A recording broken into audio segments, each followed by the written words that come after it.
All right, good evening, everybody. It's Tom, K3YH, your host and moderator, and I'll turn it right over to Roll. Go ahead. Okay. Let's see what happened here. Something happened. You have a nice black screen. Yep, I've got you in the middle of it. Ooh, that's scary. Yeah. Let me see what's happening here.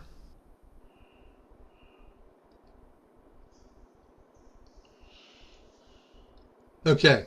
So you have a black screen, Yes, and you should be seeing my. yes, I see. Okay. So we're gonna pick one thing I wanted to do. Is mention I'm going to pick up just before. I think you covered the connectors last week, did you not? But we didn't. You did it when you did the questions. We didn't do it right at the beginning. So. That's right. We reviewed the questions, but you did not cover it during your technical presentation. So it's Okay. worth So talking about. So we're on page 437, and we're gonna be talking about some connectors. And first of all, there's this male and female nomenclature for connectors, and a socket is also called female, and a plug is also called a male connector. So when you order connectors, you have to specify male or female quite often, or usually sometimes it's abbreviated M or F. So we talked about a number of different kinds of connectors. I'm bending down here looking for a connector here. And I'm going to turn on my other camera a second. Let me stop sharing.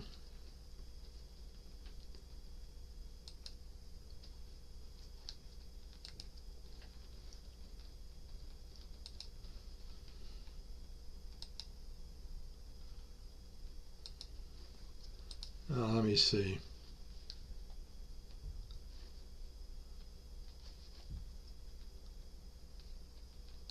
I'm sharing my screen. I don't know what's going on here. This is confusing to me. Oh,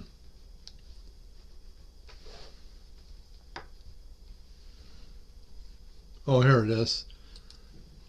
All right. So I'm going to bring up my other camera.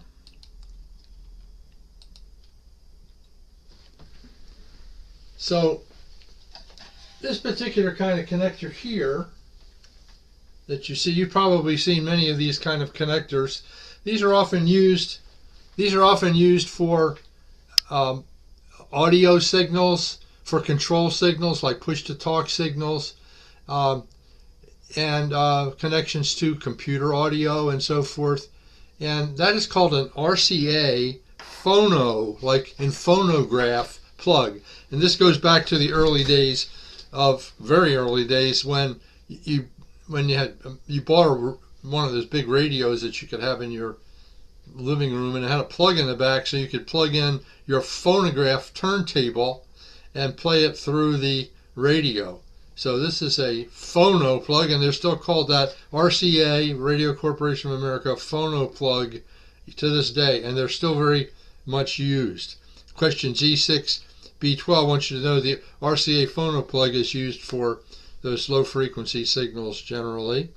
The type N connector is one of these.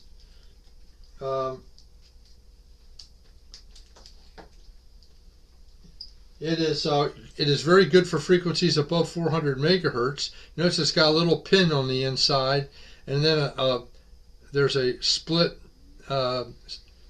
cylinder around that. That's the actual controlled impedance part of the connector. These are 50 ohm connectors.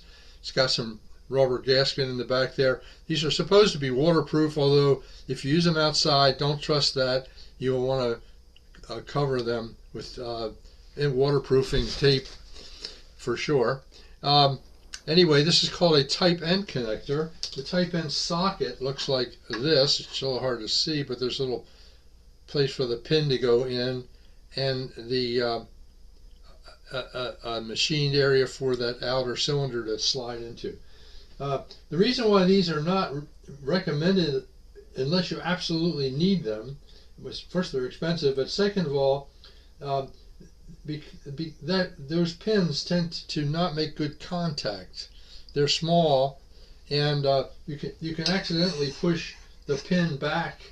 This pin that's inside this can be pushed back. Also, you have to be careful. They're 50 ohm and 75 ohm versions, and the pin sizes are different. They're not compatible. But these are great for above 400 megahertz. The so-called PL259 connector, which is this one, and it goes with the SO239 socket, the female version and the male version. This is the female version and the male version, and these are very reliable if installed on the cable properly. And won't have time to talk about that right now, but buy cables with them already installed. But go online and look up K3LR, K3 Lima Radio, PL259 connection, cable connection. And he'll show you the technique that I use. It's on the internet. Anyway, this is a SO239 PL259. You just need to recognize that these are also called UHF connectors. Interestingly enough, they're not good for UHF. This goes back to a time when UHF was a different frequency range than it is now. And these are not good, for instance, on 450, 432 megahertz. But these are the type N's. So radios that have both go up through 6 meters and also have 2 and 6. 2 and 432 often have these both of these type connectors on them. The BNC connector is this one right here. It's actually very similar to the inside. You can see it's similar to the inside of the type N connector, and in fact it's good for very high frequencies and good for fairly high power. It has a bayonet type connector. That's what the B part stands for. And by bayonet we mean that it slides on there's pins on this connector. It slides on and it twists and it's fastened. We don't use them too much for ham radio antennas, but they are used for some connections on the backs of radios. The BNC. And the type N, the SMA connector, I guess I can't get that one, but I can get this one. Yeah, SMA connector is of the connector on the type that's on this handheld here. It's a very small connector. It's good for very high frequencies, up to several gigahertz. It's not the sturdiest connector in the world, but it is good for high frequencies. These are actually the reverse of the way they normally are made. Normally, the pin is on this one with the screws on the inside. These are like reverse versions that they always use on these handhelds, where they've reversed the screw part and the internal thread and the external threads of the screw part. So that is the SMA, or Sierra Mike Alpha SMA connector, a small threaded connector for frequencies up to 4 gigahertz. Any questions about that? Yeah, can you just go show each one again individually, just as a quick review? PL259s. Notice that's threaded. Threaded, and a big pin. Now they're not going to show it to you on the exam. They're just going to ask you what are they used for. And these are good. I'm going to get the right words here. These are. I guess there's no question directly on this, but these are useful for like 160 through 6 meters. These are quite adequate. The Type N. This is the Type N connectors, the two, and these are good for up to 400 megahertz. Whereas the PL2... Yeah, and I think one of the things that Type N you were holding up is actually an adapter, so it might have been confusing there. But But that, if that was on a cable, that would be what you see as the female side. Right, and if it could be on the, it could be mounted like this one is designed to mount On a chassis, on a panel. This one is designed to mount on a chassis, and lots of times this end is also built similarly and mounts on a chassis, and then you would plug the cable in this way. And show the, oh, wrong one. So show the male with the pin. Okay, so that's a type N male, and it goes to the type N female, and it's like plug with the pin and socket with the receptacle. The bayonet type? This is BNC, which is the bayonet. A lot of test equipment has BNC connectors on it too, oscilloscopes, for example. Now this is you're going to hear about this in a second. This is the directional watt meter, and it has type N connectors on it. This is how they would often be mounted on a chassis. And it has an input and an output, and this is used to measure very high frequencies. So it's they put the type N connectors on. So what's that property tag say? Where'd you get that? Oh, this is I bought this from okay. one of those sales that you guys had. Yeah, this is a got a Westinghouse calibration sticker, so that's. I don't even think I bought this from you. I think I bought this at a Hamfest. You often wonder how that stuff gets there. So anyway, this is that's one of the uses for the type N there. But so those are the three. Okay.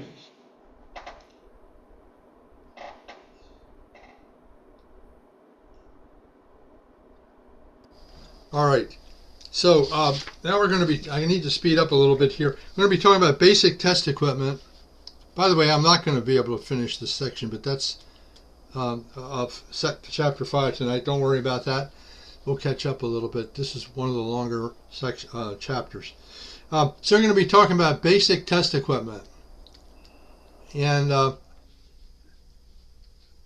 going to be talking about meters. There are basically two kinds of meters, analog and digital. Everything seems to be divided into analog and digital nowadays. The analog meters, I'll stop the share.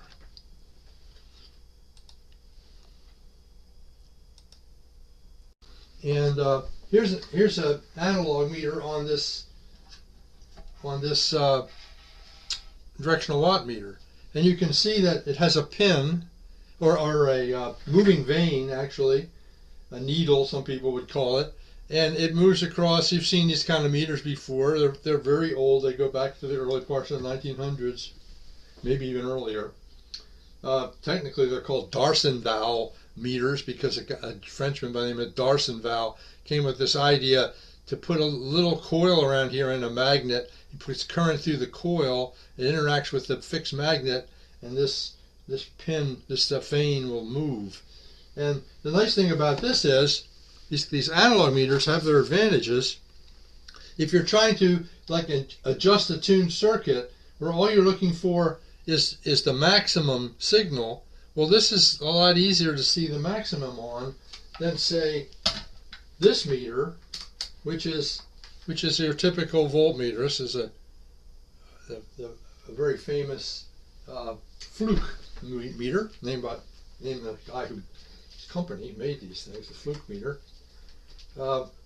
And so this one is, you can buy these nowadays very, very inexpensively. But the meter reads digitally, and right now I'm reading ohms. That's OL stands for overload or open circuit. And when I connect the two leads together, you can see that it goes down to near zero. I guess I'm not getting it together quite tight enough to get zero. There we go. So the nice thing about them is that they are precise. So we have to draw a distinction between accurate and precise. Precise means that you can get a real fine, finely divided number. In other words, you can see it down to decimal places very precisely. That doesn't mean it's accurate. The analog meter could actually be more accurate than the digital meter if it were calibrated accurately, but you might not be able to read it as precisely. So the advantage of the digital is greater precision. Now, this meter here, this fluke meter, is a multimeter. It measures many different things. You can see on here it measures AC voltage, DC voltage. This is a low scale for voltage from up to 300 millivolts. It measures ohms, and it can actually measure continuity of a diode, and it measures AC and DC current. Now, to measure current, you have to move the connector over to this the current connection because you're passing current in series. Can you move your camera back a little bit so we can see the whole meter? It's actually all the way back, but let me. All right, now slide up so we can see.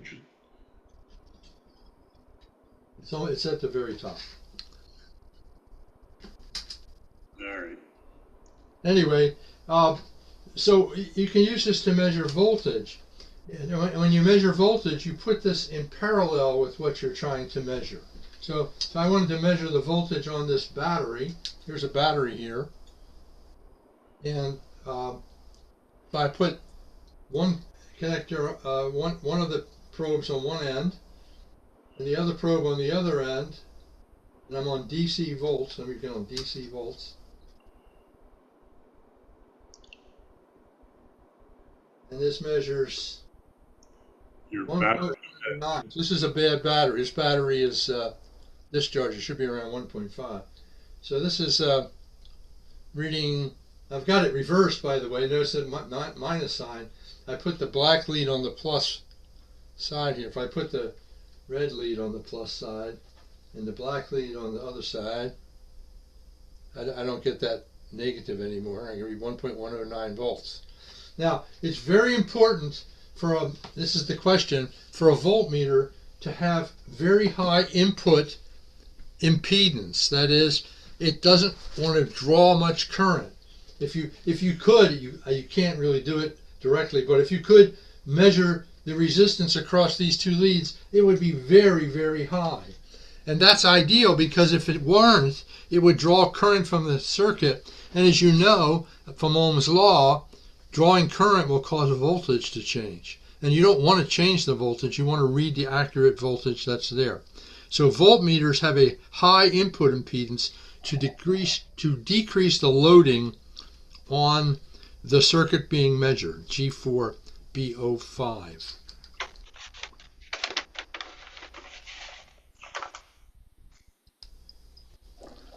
Now, another instrument we want to talk about is an oscilloscope.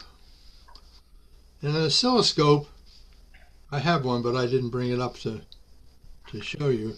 For an oscilloscope, how big are these? Well, they're typical ones are a foot across, maybe 8 to 10 inches deep, 8, 9 inches tall, and they have a screen on the front. And the screen is typically marked with graticules, they're called, a grid. I'm not going to try to draw that because it'll just look kind of overly complicated here, overly busy. And it has also lots of controls on it. And there's a place for a probe to connect to it. By the way, this is usually a BNC. And then the probe is a cable, and it's got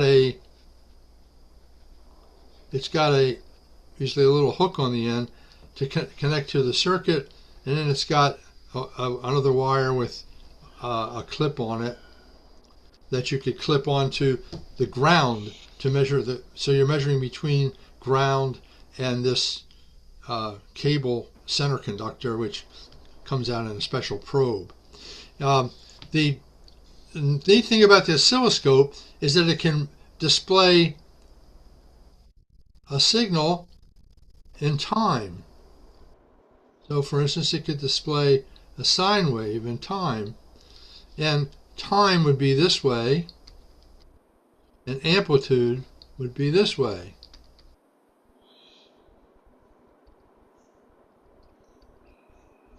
So that, and this is positive relative to 0 here, positive and negative. And also typically it can read out numbers like the voltage up in the upper quarter will read out the 3.7 volts peak to peak, or you can read one side, or you can read average by changing controls. So this has a display which has a horizontal direction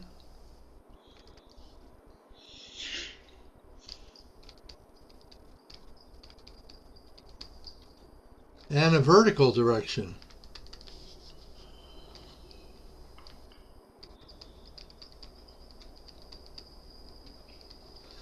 So actually you can put in signals both into the horizontal and the vertical channels of this amplifier, and you can display how they interact with one another if you want to. In fact, if you've seen, I'm sure you have, in the old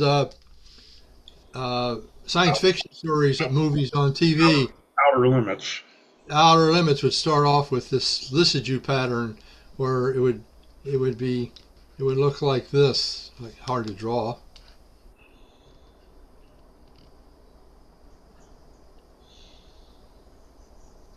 And it would spin around.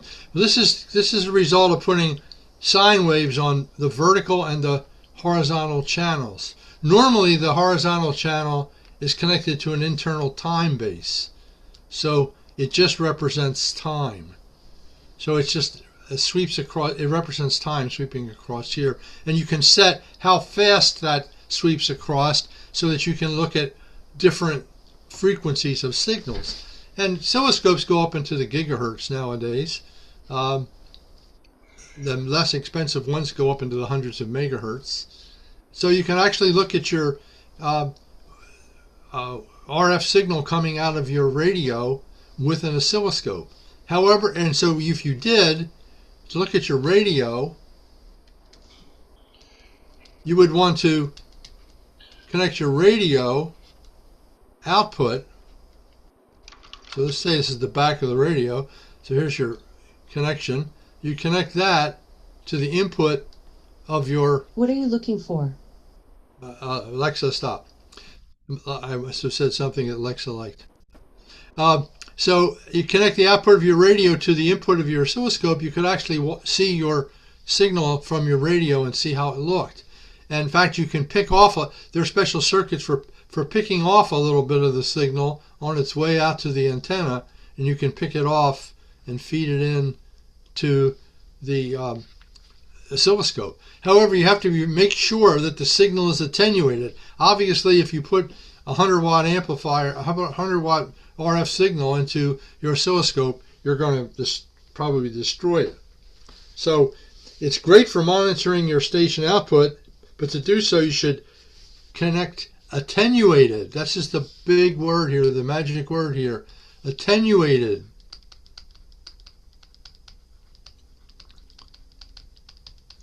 Input to the scope. Attenuated means reduced. Either with a special attenuation pad, it's called. You put the signal into one end and it comes out the other side attenuated. It's just a resistor divider. Or with a special sampling device which picks off an attenuated signal just for this purpose. It's also useful for checking CW waveforms, and in fact QST magazine usually when they do a review of a transmitter, they show you the schematic, the oscilloscope display of the CW keying waveform. So I'm going to show you that right now.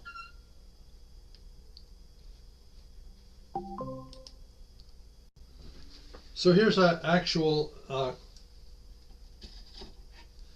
copy of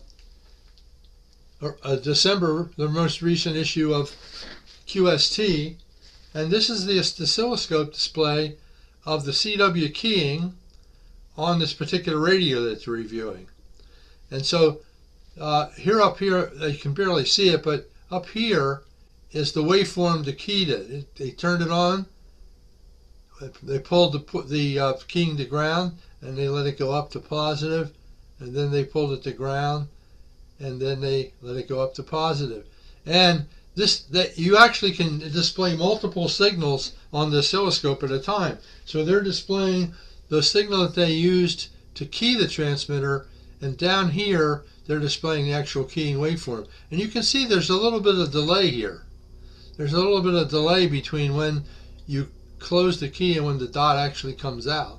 And when you release the dot, it takes a little while to end. But you could also look at this and see how fast the rise time was and how fast the fall time was of the signals. This in here is all sine waves at RF frequency.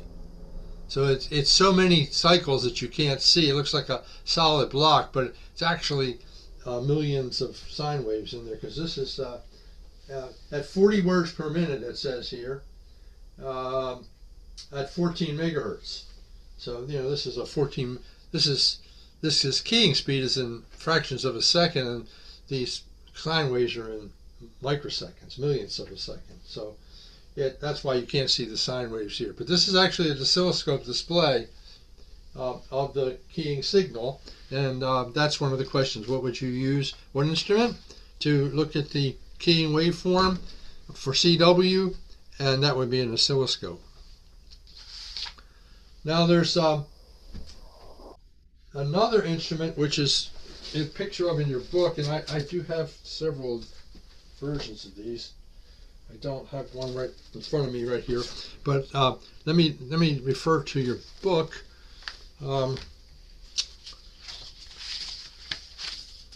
It's at the very end of chapter 4.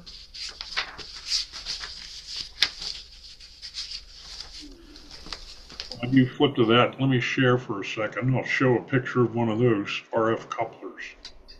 Oh, okay.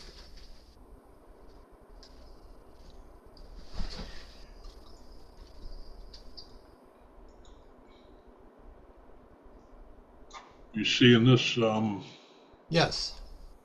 Okay, so I don't know about this is on eBay, and I'm not sure about the quality of this particular brand. I've never heard of this, but you get the idea. So the input, this would come from the output of your transceiver or amplifier, and then this on the output side, that would go to the antenna. So you just insert this basically in the coax between the radio and the antenna. Notice this has a power handling capability of up to 2 kilowatts. And the RF sample output is this BNC connector here on the bottom, and that's 55 dB down from the signal at the input. So, and it doesn't say on here, usually there'll be something about the insertion loss, which is usually minimal. And this, you can see it's good from 0.5 to 30 megahertz. So this sample here would be sufficiently low for you to connect up to your oscilloscope. The minus 55 dB is almost 1/4 of 100,000th of the power. So it's down in the milliwatts, which is great. That's what you want, because oscilloscopes are very sensitive. They don't need watts. They need milliwatts. And real quick, this is kind of a virtual oscilloscope, but you can see showing a sine wave here. And if I turn the frequency of that sine wave up, then you'll see the shorter wavelength. It looks like it's all the way up. And then I could change the amplitude. So the vertical is the amplitude. The horizontal is the time, which would measure either the frequency or the duration of the cycle. This happens to have 2 vertical channels, so you could display 2 signals at the same time. And then over here is what Roll said is the time base, which controls the horizontal, or you could actually put a signal into the horizontal input too. So I'm not going to belabor that. I'll turn it back to you, Roll. Okay. So the question says, what kind of a device has a horizontal and vertical channel amplifiers? And that is, of course, the oscilloscope. Okay. So this is a picture of an antenna analyzer here. It's in your book. It's on page 445. Do you have one there, Tom, that you want to show? Or Downstairs. I'll bring it up during the break or something. Maybe we can show it real quick. Okay. So you can tell the size because here's the venerable PL259 connector up here, and so that it's 6 by 8 inches or something like that. It's got a couple meters on it, and it is designed by virtue of its name describing it very accurately for analyzing antennas. Primarily, it's used for measuring the standing wave ratio.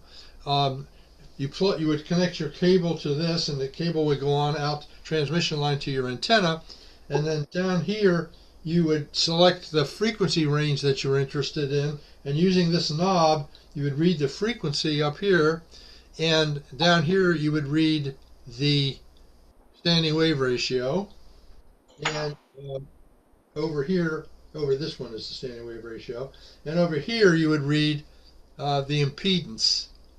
Standing wave ratio here and impedance here.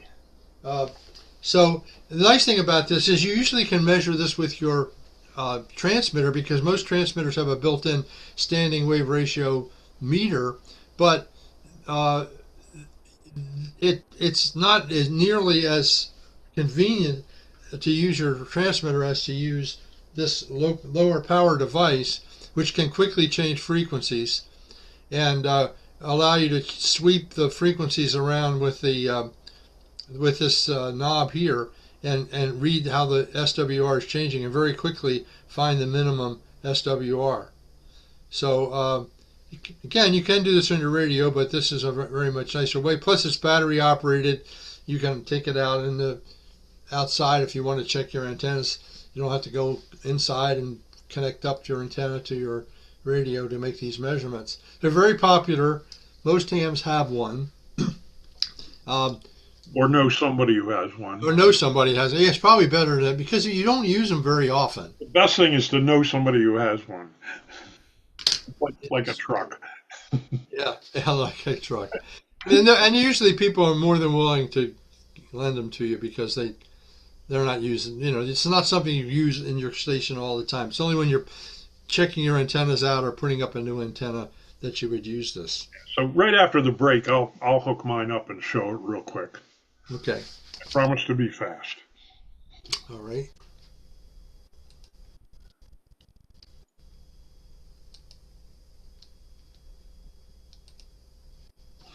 All righty, let me go to the next screen here. So I want to talk about a field strength meter. A field strength meter is a very simple device. And I have one too, but I didn't bring it out because it's nothing to it. What it is a box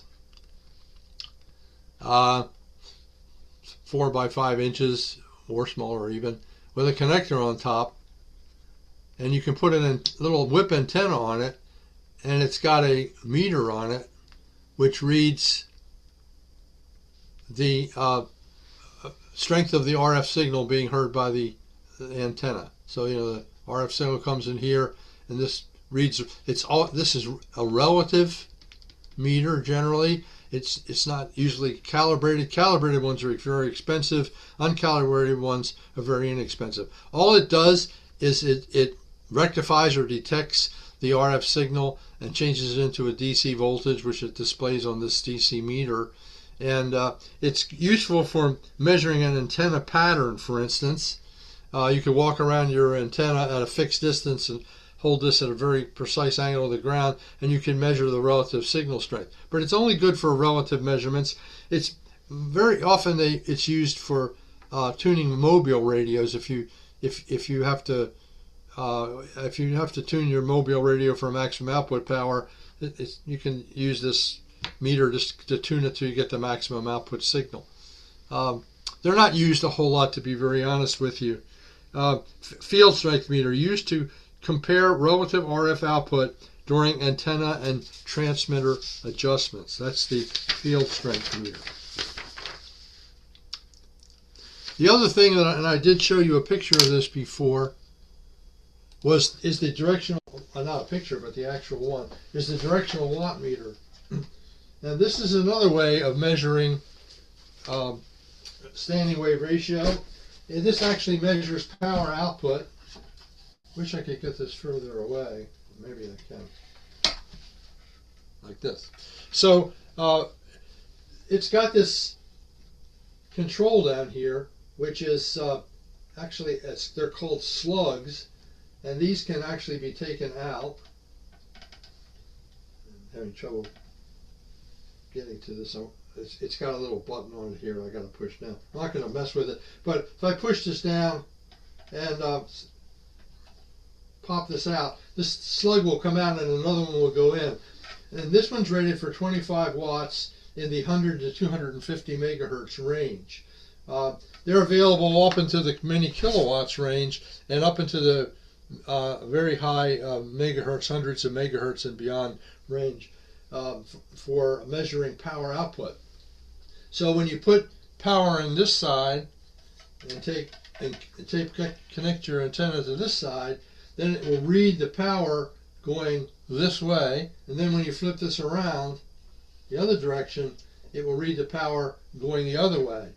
So remember that when you have a standing wave ratio, you have forward power and you have reflected power. And so you can measure both of those very accurately on this meter, and then using the right arithmetic formula, from that you can calculate the standing wave ratio. It's not just the difference to the two, it's the sum over the difference, actually. So anyway, remember that because you have forward power and reflected power does not mean that that reflected power is wasted or lost necessarily. It does mean that you have a high standing wave ratio if the reflected power is close to being the same as the forward power, or even a reasonably high fraction of it. That's an indication that you do have a mismatch between the cable and the antenna, but it doesn't mean that that power is necessarily lost. We'll talk a lot more about that in detail going forward, but not tonight when we get around to talking about transmission lines and antennas. So what can a directional watt meter measure? It can measure standing wave ratio. It can't measure antenna front to back ratio. You can measure that with a field strength meter. It can't measure RF interference, and it has nothing to do with radio wave propagation. That propagation we mean through the air or through the space. Any questions? That's the end of chapter 4. No questions. Okay.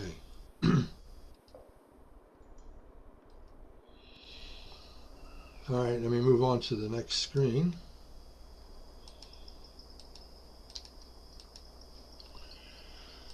Okay, now we're on chapter 5, and we're going to be talking, what did they call chapter 5 anyway? The first thing it starts out talking about basic modulation, bandwidth, radio building blocks, meaning the parts of radios and how they work. And they call the overall chapter Radio Signals and Equipment.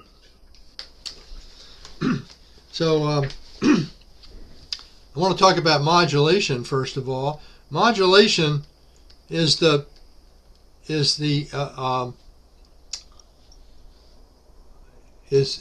don't want to use the word modify. I'm going to use a very general word. Is changing an RF signal to transmit information.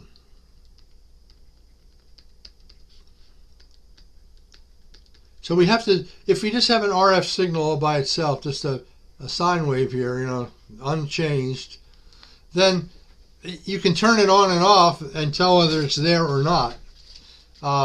If you just turn it on and leave it on, other than saying, yeah, there's a signal there, you're not getting any information. So the very first thing people decided to do is turn it on and off using the telegraph symbols that were invented for landline telegraph, and they sent radio telegraphy or Morse code. And so they could send by turning it on and off at longer or shorter times. That would be an A, did-ah. And so that's a form of modulation. Here, this is a form of amplitude modulation, but it's kind of a on-off. It's kind of an on-off modulation in this case.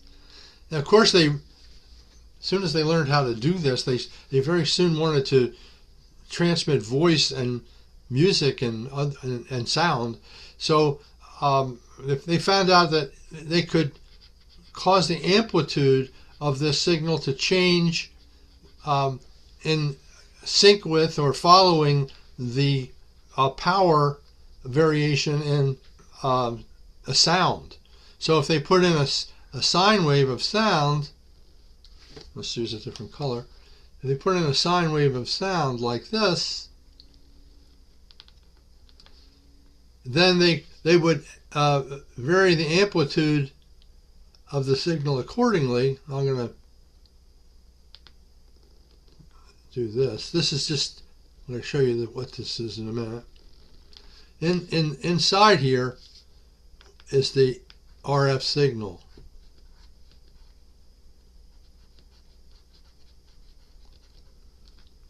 Remember, the RF signal is AC. That's why I had to put that blue line to make it go positive and negative. So the amplitude of this signal, plus to minus, the peak-to-peak amplitude of the signal, is changing with the instantaneous power of the modulation information. So this is amplitude modulation. Also,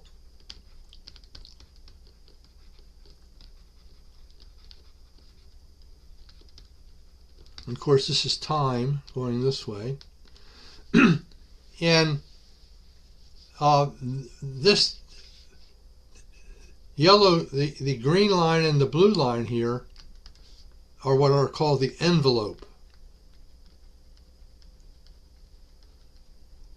of the modulation. So actually what you would get would be something that actually looked like a sine wave here. Not exactly the way I drew it.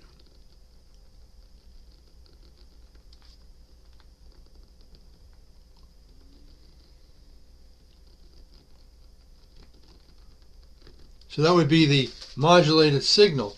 And if you spoke loud, or this is a tone, this is pure sine wave. If it's loud, the amplitude would be big. If it was quiet, the amplitude would be small. And if it's a high frequency, the frequency of the envelope would be high. If it's a low frequency, it would be low. So the frequency and amplitude of information of the signal were contained in the frequency and amplitude of the envelope of the modulation of amplitude modulation.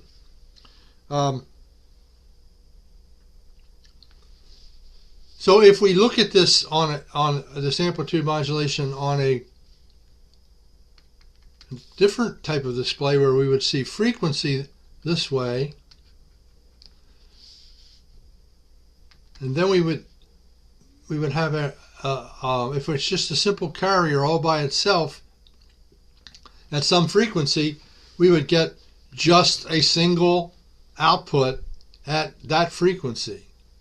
So if you tuned with your radio across here, you wouldn't hear anything until you got here, and then you'd hear the fact that there was a signal there, and then go on by and it'd be gone. But it'd just be the presence or absence of a signal. There'd be no information being sent at all. But if I put this amplitude modulation on it, let's say this is at 1 kilohertz. Let's say that this is a 1 kilohertz modulation. Then either side of this carrier, I would get another signal.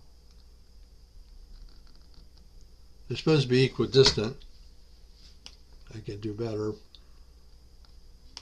Not by that, I wouldn't.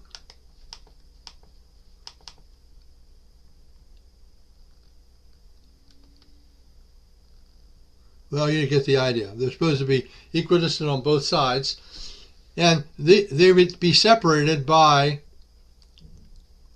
1 kilohertz from the carrier. So the carrier is red, and these things are called sidebands.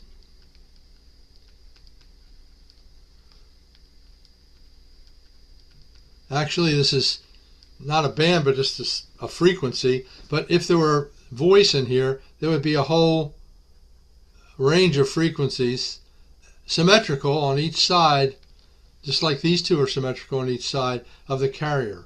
And this would be called the upper sideband, and this would be called the lower sideband. And so if we do regular amplitude modulation, we get 2 sidebands, the upper sideband, lower sideband, and the carrier.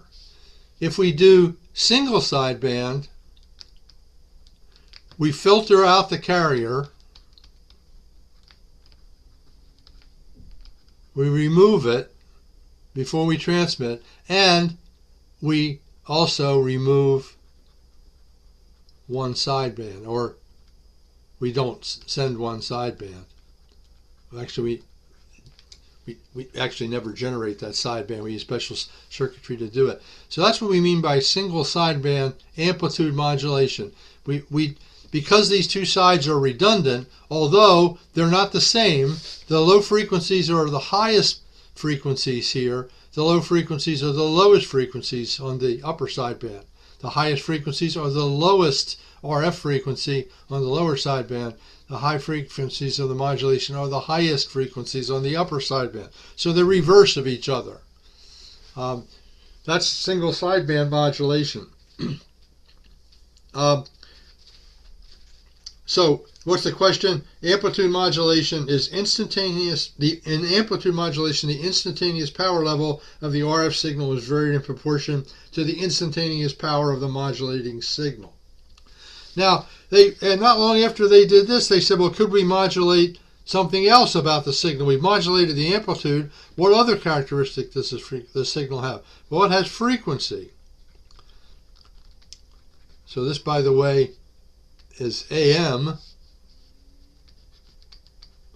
And so we could modulate the frequency, and that would be FM. We know about AM and FM. So rather than changing the amplitude of the signal, we keep the amplitude of the signal the same, but we would change the frequency.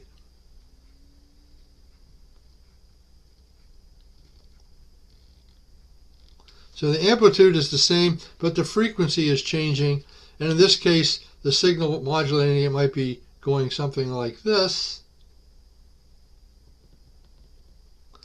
And the frequency here represents the amplitude of the modulating signal, rather than the amplitude representing the amplitude of the modulating signal. And the faster this frequency moves, the higher the frequency of the modulation, and the more the frequency moves, the higher the amplitude of the modulation. So a really, really weak signal would not move the frequency very much at all. It would stay very close to the same frequency all the time, varying just a little bit in frequency. If I drew the picture like this, like I did here, in the case of the FM signal, just the plain carrier would still be just the plain carrier. But then when I started to modulate it, the signal would start to move from side to side. So a low amplitude would move a little bit, a big amplitude would move a lot, and so it would be going back and forth like this. The frequency would be shifting. Here it's lower, here it's higher. Frequency goes low, high, low, high, low, high, low, high. If it followed a sine wave, it would be transmitting a continuous tone. If it was doing voice, it would be moving all over the place, following all the amplitude and frequency changes in the voice. This is frequency modulation. It also has sidebands generated like this but they're much more complicated than this simple form. So we're not going to go into it very much. So frequency modulation, the instantaneous frequency is varied in proportional to the instantaneous power of the modulating signal. Now, what else do we have we could change? Well, the third characteristic of the RF signal, besides its amplitude and its frequency, is its phase. Is it doing that? The phase of the signal. Let me put that up a little higher. Now, what do we mean by phase? Well, it's very similar to frequency. If this is a sine wave, if we shifted the phase of the entire sine wave, then the new sine wave would be the same frequency, but just shifted, and the same amplitude, but just shifted in time a little bit. This is time in this direction, and so we've shifted the phase ahead a little, or we could shift the phase back a little. And actually, phase modulation looks very similar to FM modulation or frequency modulation. But in this case, we vary the signal's phase angle in proportion to the instantaneous power of the modulation, of the modulating signal. So this is phase modulation, or PM, and it's very closely related to FM.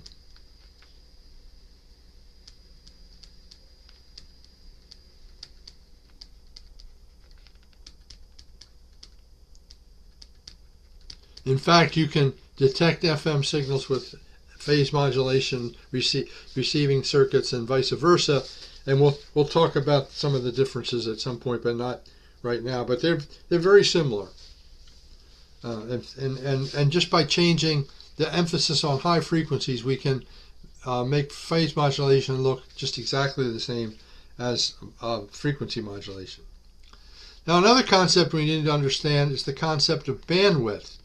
Signals take up bandwidth; they take up space on the dial, and the more information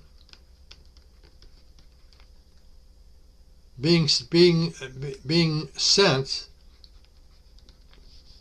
the wider the more the bandwidth. We say wider the bandwidth because we're talking about width, so we say wider.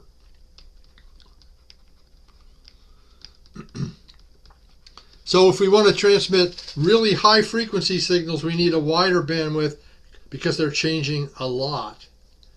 So they're changing faster. So therefore we're actually having to send more information. Right? We're going to have to send information more often to characterize a high frequency signal than a low frequency signal. A low frequency signal, we can send information at a much lower rate and still characterize the signal. But at high frequencies, if we didn't send information fast enough, we wouldn't be able to see how fast the frequency really was changing. So the bandwidth is proportional to the amount of information we're sending. It's also, there are modes which are more efficient than others. So if we look at single sideband, what's called double sideband, that's the full both sidebands, and FM, this is the least bandwidth for the same modulation. Why is that? I'll tell you why. The double sideband, it's obvious because I've got to transmit both sidebands. It takes up twice as much space. The frequency modulation, maybe not so obvious, but because the frequency is changing as well as the information is being sent, the information alone would cause bandwidth sidebands. But on top of that, we're actually deviating, this is the word we use, we're actually deviating the signal to send the information. So those two things add together to make the bandwidth even bigger for FM. Because not only do we have the modulation taking up bandwidth, but we have the means of modulation taking up bandwidth too. There are advantages of FM, but bandwidth is not one of them. For single sideband is the most efficient analog mode of voice transmission that hams use. So that's question G8A07. Any questions about that? No questions.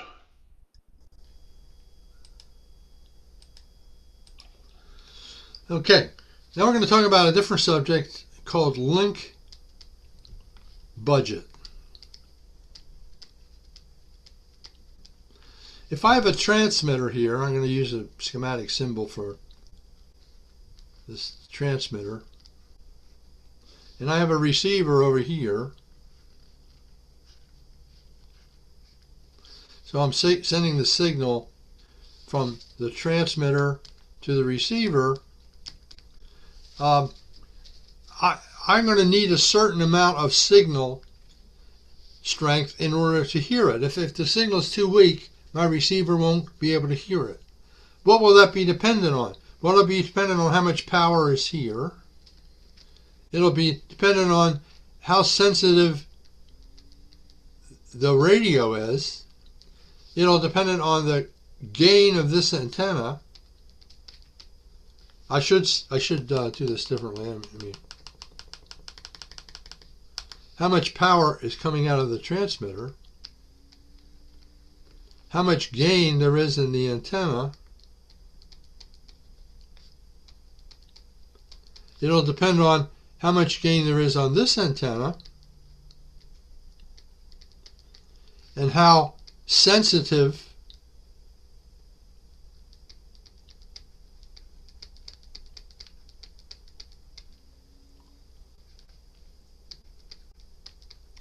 the receiver is. In other words, how weak a signal can the receiver hear? And it'll depend on the losses in the transmission path. Obviously, the further away, the more the signal spreads, the more loss that there is. And it also will depend on any losses in the transmission lines.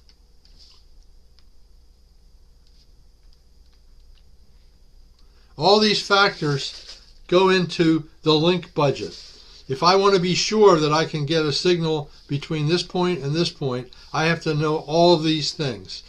How much power is the transmitter putting out? How good is the receiver? How much loss is there in everything between the... How much power am I putting in? How much loss is there going to the antenna? How much gain does the antenna have? A good thing. How much loss is there in the path, which may be due to obstructions or weather conditions, or just distance is the primary thing.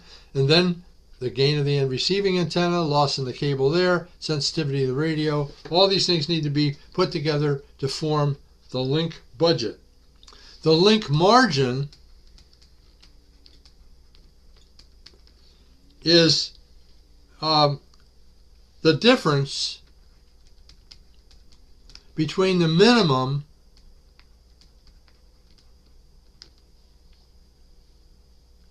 between the received signal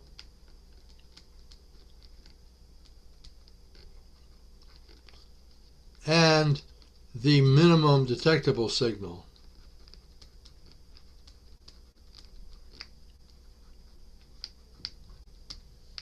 Or the minimum required signal if you need. I think it's probably a better word, because usually you don't want to be working right at the minimum, right at the noise level. You don't want, you want to have some noise margin. So you pick how much margin you want. Say 10 dB. You want to be 10 times. All this is expressed in dB because we don't want to have to be multiplying all these things together. We can add decibels rather than multiplying watts. So we use decibels to represent all this stuff. And so if you wanted a 10 dB margin, but you had a 30 dB signal to noise ratio here, then you would have if you had a required 10 dB and we had an additional 20 dB above that 10, that would be the link margin. We would say that link has a 20 dB margin over the minimum required signal. We hams don't generally do this calculation because we aren't usually setting up a fixed link between two locations. They do that when they put links between, say, various receivers on repeaters, where they do a RF link between several receive sites and the transmitter for the repeater.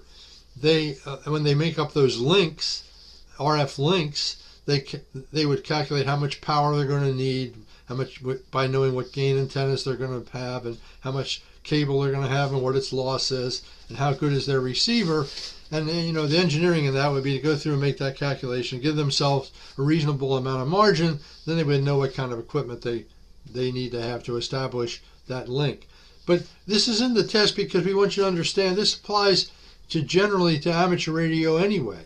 What affects how well you can hear the signal? Well, how much power the other guy is running, how efficient his antenna system is, how much gain he's got, the loss in the path between you and the other person, and your own antenna gain, and your own efficiency of your transmission line, and also how good your receiver is.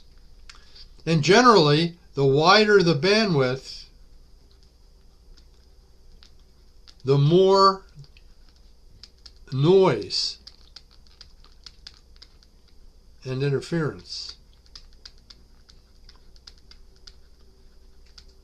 And what we generally are interested in is what's called the SNR, the signal to noise ratio.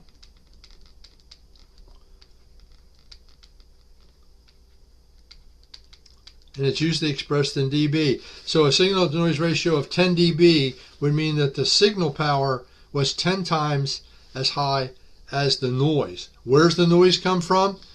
Well, the noise comes from inside the receiver, although for low HF frequencies, that noise is usually not important, but it's also noise from the environment.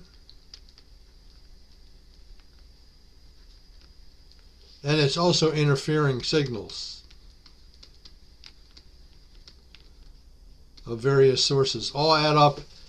I should probably put those in different colors, but the noise up here in the environment, like from static crashes, and even static crashes propagated around the world can interfere on HF.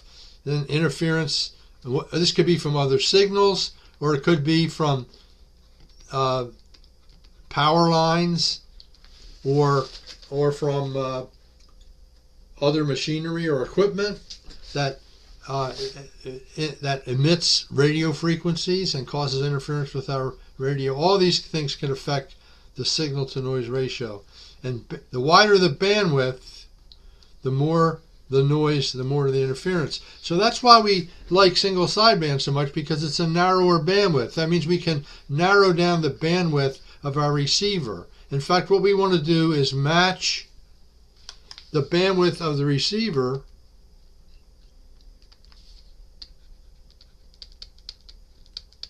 bandwidth to the signal bandwidth.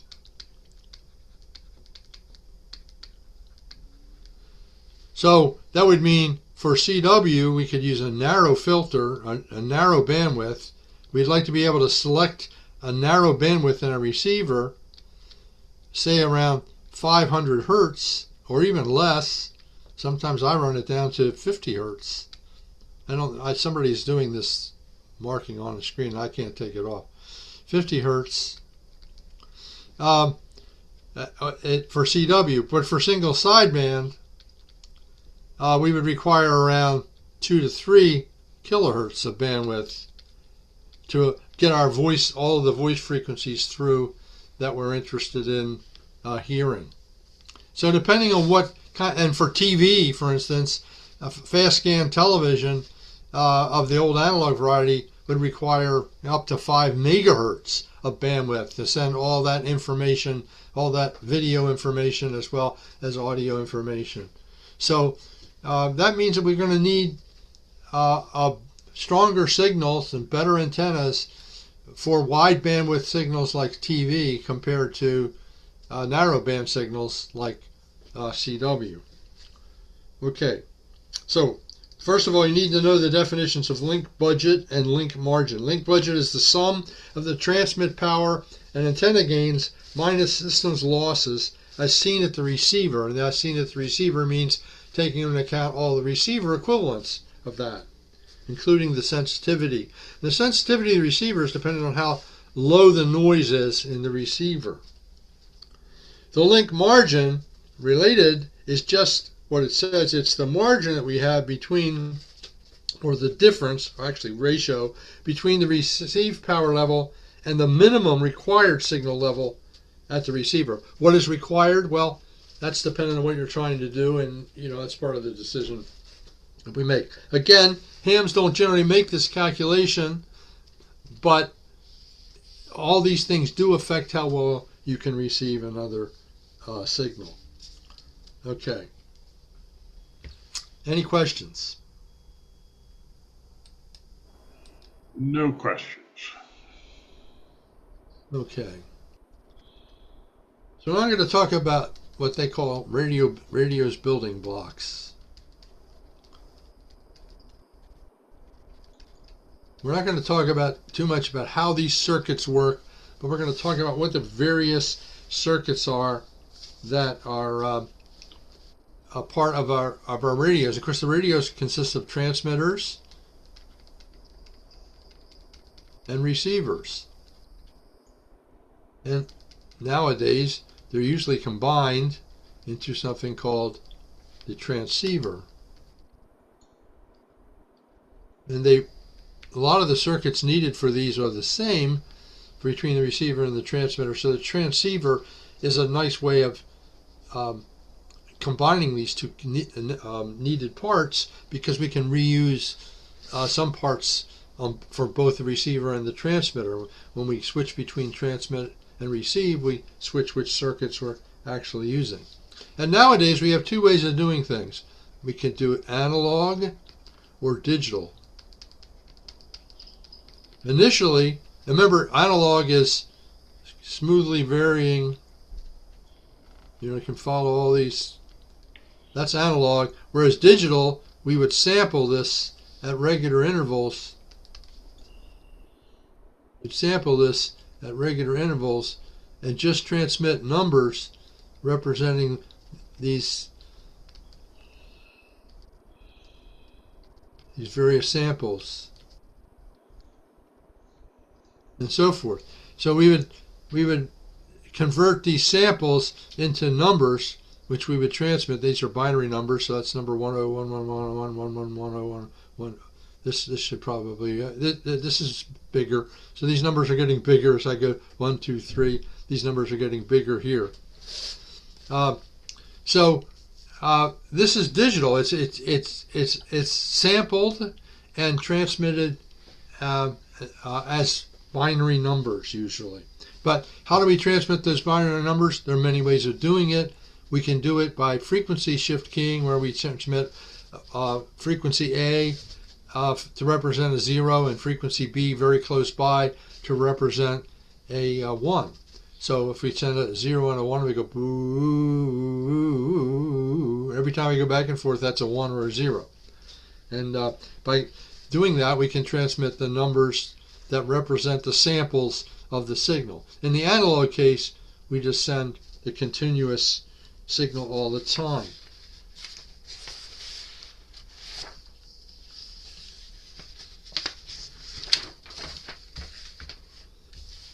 So in an analog radio, which is all we had until 30 years, 40 years ago, analog radios,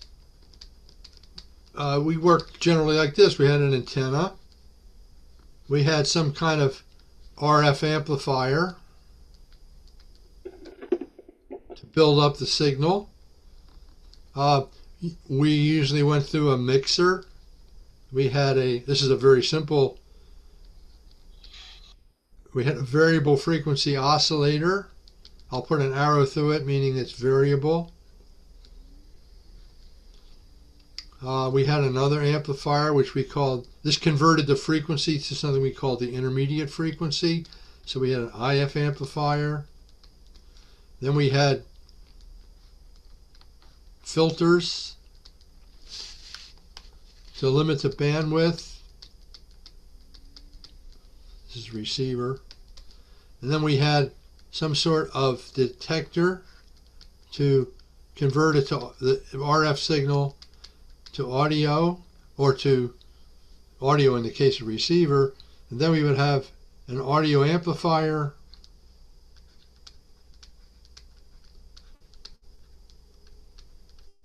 and then let me draw this better. Audio amplifier, and then finally the speaker. And that would come the sound. So this is a typical radio. What is the purpose of this? Is to amplify this really, really weak signal that our antenna picks up, which is down in the microwatts. It can be that low. And then we want to do some processing to just filter down to the part of it that we're interested in listening to improve the signal to noise ratio by matching the bandwidth here. Want to match the bandwidth with this filter. And we do this it's much easier to do this at a single frequency, so that's why we convert all the incoming frequencies to the same frequency, which we call the IF frequency, or the intermediate frequency.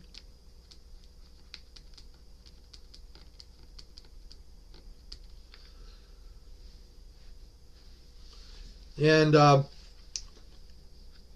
then we detect it, we remove the signal from the modulation, and we amplify the audio so we can hear it in our speaker or headphones. So this is an analog approach. For the transmitter, we would, I won't draw it here, but we would generate the signal using an oscillator. We would modulate it using some sort of modulation circuit. We'd put, in other words, frequency modulated, amplitude modulated, single sideband modulated, or whatever, and then we would amplify that up to, high levels, hundreds watts, up to 1.5 kilowatts in the case of amateur radio, and then send that out to our antenna. So all done with so-called analog circuits, oscillators, amplifiers, filters made out of inductors and capacitors, or sometimes out of quartz crystals, or ceramic piezoelectric pieces that respond to electricity, and could be used for filters without going into any details with that. And then detectors, which remove the modulation, and audio amplifiers, which again build up the signal, transistors and that sort of stuff. More recently, now we have the choice of doing this digitally, and we have what are called software-defined radios.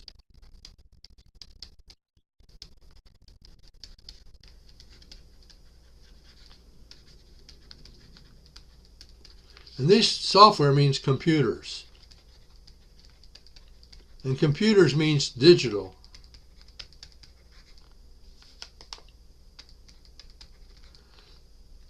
So ones and zeros. However, there's some things that we really can't ever do, at least not now, digitally. So the antenna has still got to be an antenna, same type, and usually there's an RF amplifier in here to get that signal up to a level where we can work with it. After that, we go do something which is called A to D conversion, analog to digital conversion. That's what ADC stands for. It's a circuit that changes the analog signal into a series of ones and zeros.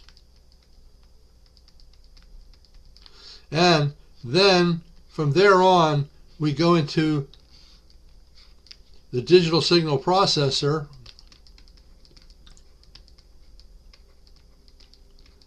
which is really a computer. And we can do our filtering, our detection, or demodulation, or modulation if it's a transmitter.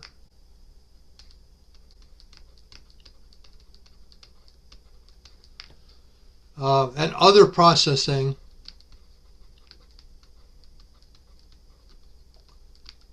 for filtering out signals that we don't want, or for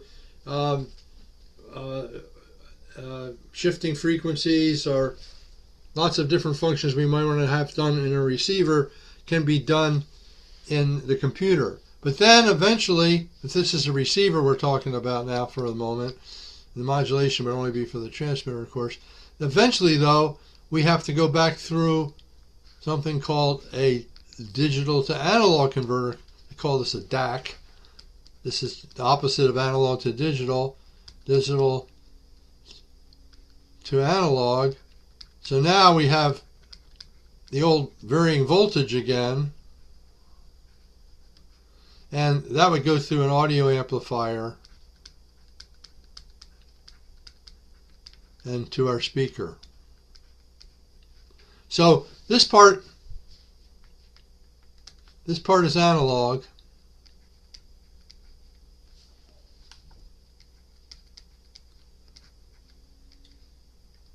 And this part is analog.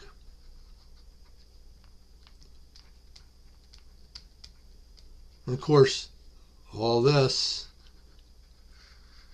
is digital. Actually, this is the transition between analog and digital, and this is the transition back from digital to analog. So this is a software-defined radio. The question says, what can you do in a software-defined radio with the software part? And the answer is filtering, detecting, and modulation. All three can be done. Filtering in both transmitters and receivers, modulation would be only in the transmitter, detection would be only in the receiver.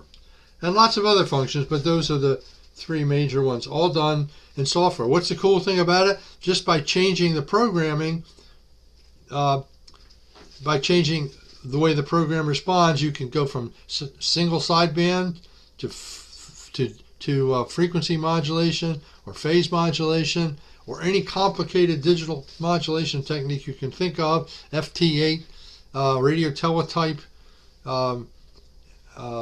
phase shift keyed, PSK 31, any of those can all be detected and demodulated in this digital signal processor.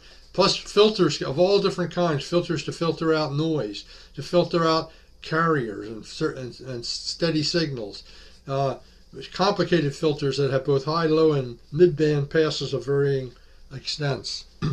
All could be done and changed very easily without changing any hardware by just changing the software in the radio. Most radios you buy nowadays are software-defined radios, even though they may look on the outside like all the radios have looked for the last 50 years.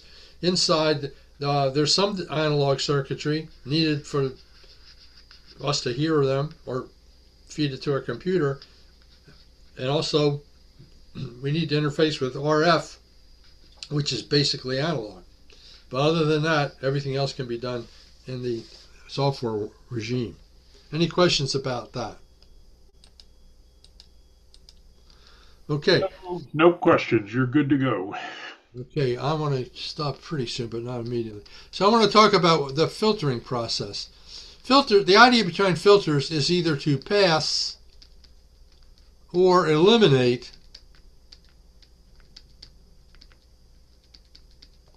signals. We want to try to get rid of things that are not what we want to hear. And we want to pass the part that we want to hear. And so there's some very simple kinds of filters. There's a low-pass filter. And if I look at the amplitude, the frequency goes like this. And amplitude goes like this.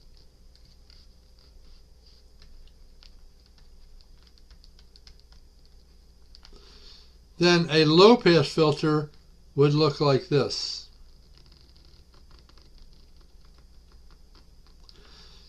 It passes all. This is the amplitude of a signal being fed. So if I looked at this is a box, this is my low-pass filter. Here's my input. This is my output. This would be the output as a function of the frequency of the input. Constant input amplitude, and I just changed nothing but the frequency of the input.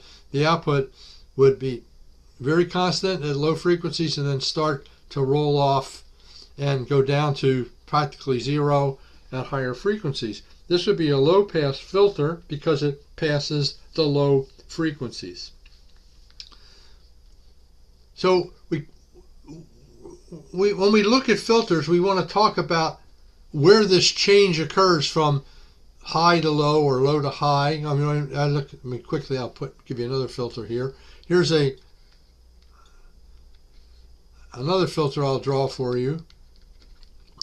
This would be a high-pass filter.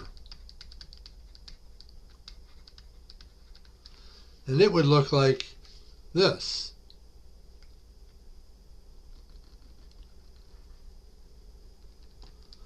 So it passes high frequencies, but not low frequencies. And then we could have a bandpass filter, which would look like this.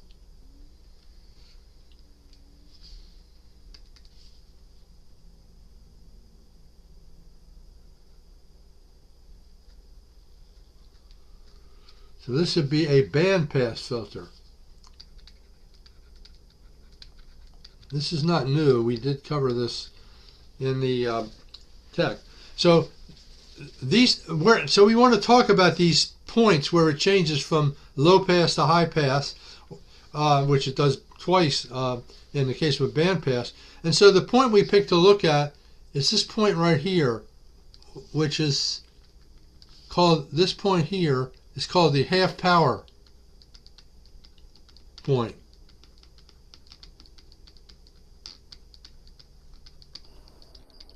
There's a half power point here. Would that be, let me see, 3 dB?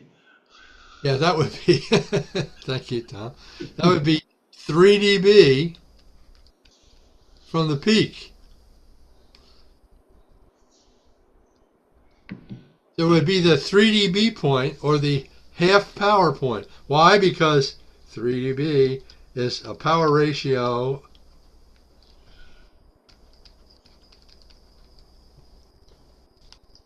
of 2 minus 3 dB is a power ratio then of 1/2. So this would be 1/2 the power right here. That's why it's called the half power point. So when we say where is the cutoff frequency of this low pass filter, the cutoff frequency is the frequency where the power coming out has fallen by a factor of 2 or 3 dB. So what is the frequency above which a low power filter output is less than half the input power? That is the cutoff frequency. Once it gets at the frequency where it drops below a half, right at that very point, that's the cutoff frequency of that filter. Now, this slope can be sharp or smooth. That's another factor, and that's called the shape factor, and they do talk about that too. But generally, when they talk about the bandwidth of a filter, they talk about the difference between the two cutoff, the cut-on frequency and the cut-off frequency, and those are both half power points. This is cut off. This would be cut on frequency. Okay, that's not on the test. The bandwidth, this is on the test. The bandwidth is measured between the upper and lower half power frequencies. Something else we talk about in filters is the insertion loss.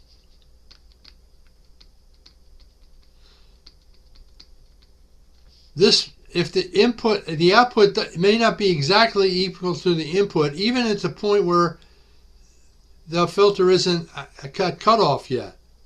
There may be loss just in the circuitry itself. This is usually low, but it's not zero. Nothing's perfect. So one of the things we like is to have our insertion loss be very, very low. Insertion loss is measured in, you got it, dB. So if we had like minus 1 dB insertion loss, that would mean that about,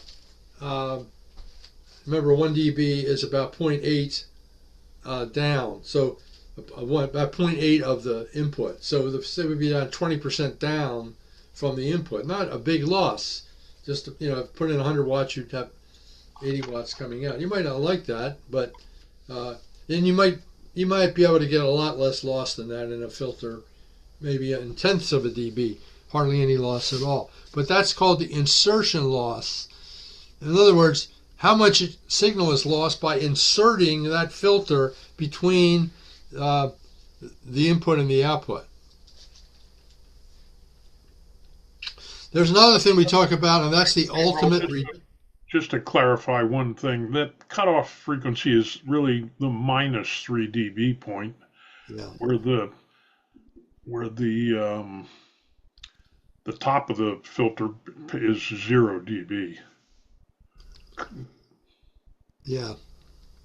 So 0 dB is a power ratio of 1. And that assumes no insertion loss. That passes with no loss. And then the cutoff is 3 dB down from that, or minus 3 dB. So this might be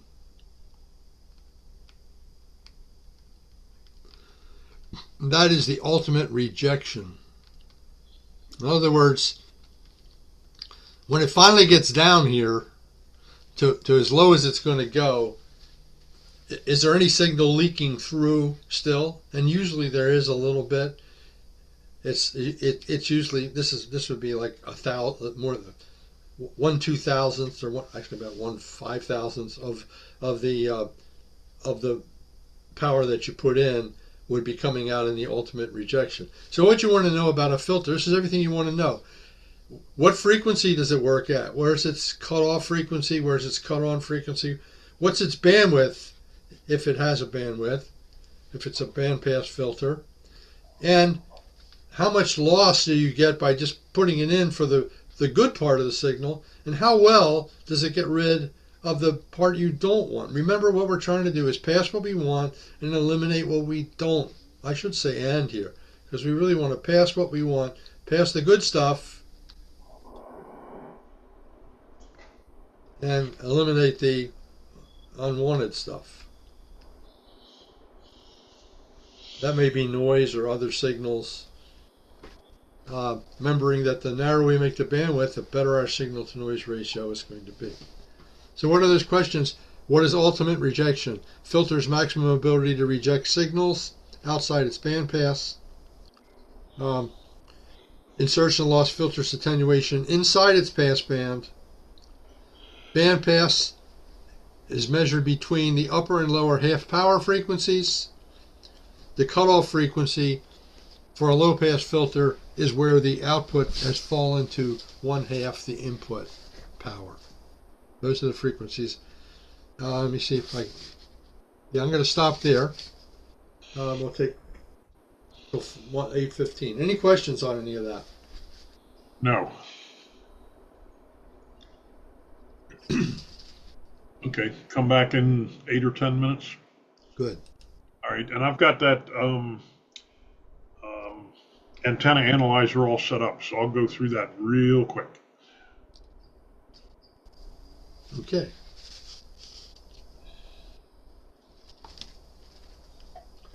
To show you how little I use it, I have two power amplifiers and an LNA. I know where the LNA is because I used it 6 months ago. I don't remember where my other antenna analyzer is, but my third one, I know where that is. I lent it to somebody and they still have it. But you know who you lent it to.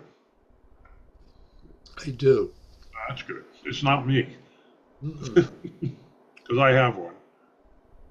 Let's see if I can get it. That's pretty good. All right, I'll be right back. Okay.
Are your batteries charged? Or new?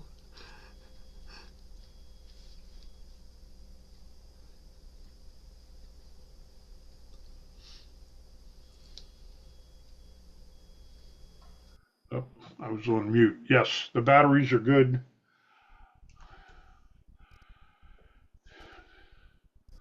Look at that.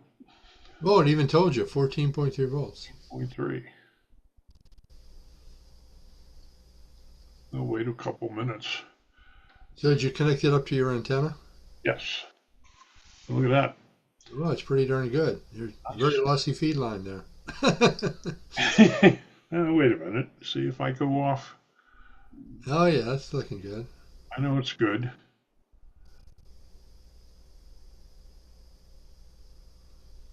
So let me, no, I gotta go up. Gotta go slow because it'll overshoot. So that tells me the antenna is resonant at right around 114, 150. Just about perfect. Right in the middle of the band. I forgot to pause, so I guess people are going to have to sit through the break. That's all right. Well, they can always fast forward. Can fast forward. So I'm going to wait and start over in about 2 minutes and explain this. I guess the big rage now is these nano VNAs. I'm intrigued by it, but I've never had enough incentive to spend more money for another thing that's only going to sit in the drawer for 80% of the time. Well, I have one if you need it. For a Christmas present, I just got one of those nano spectrum analyzers. Oh, now that would be cool. I figured that would be handy for finding power line noise and noises in the house and stuff like that. Yeah. I ordered my IC 7300 Mark II the other day. Ooh. So like 3 months ago, I got on a waiting list with DX Engineering, I guess, and they emailed me and said, "Okay, we're starting to collect money." So I talked to him Saturday and gave him my info and everything. The guy says they're not here yet, but they're on the way. So they track the shipping containers and all that. What's the big difference? It's got better performance on the receiver side, and it's got a direct LAN interface. You can operate it remotely without a like a client computer sitting next to it. Wow. And there's some bells and whistles, like it's got an HDMI output, so you can pump the front panel to a big screen. I can't remember some of the other stuff. Maybe there's a Morse decoder built in. But the price, it's like $1,500. It's ridiculous. Yeah, so if you think about that, when I bought my DX40, which I think I paid $69 for, and a VFO, the one with it, was another $29 or something, $19.95 or something. Anyway, the whole thing probably cost $80. Well, that put out 40 watts CW and a very poor control grid modulation and for voice, and 40 watts output. No bells, no whistles, no receiver. That was only a transmitter. Right. Now today that would probably be about what you just paid for. Right. The 7300. Software-defined radio with all the bells and whistles. Does it cover 6 meters too? Yes.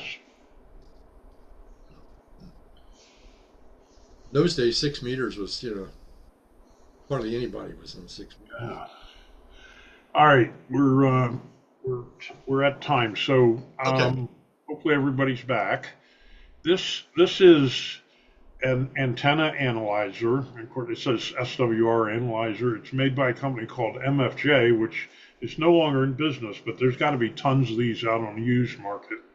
So, and I have it actually connected to my antenna outside on the tower. So let's just fire it up here real quick. And it goes through its power on check, tells me its batteries are good, and we're going to measure impedance.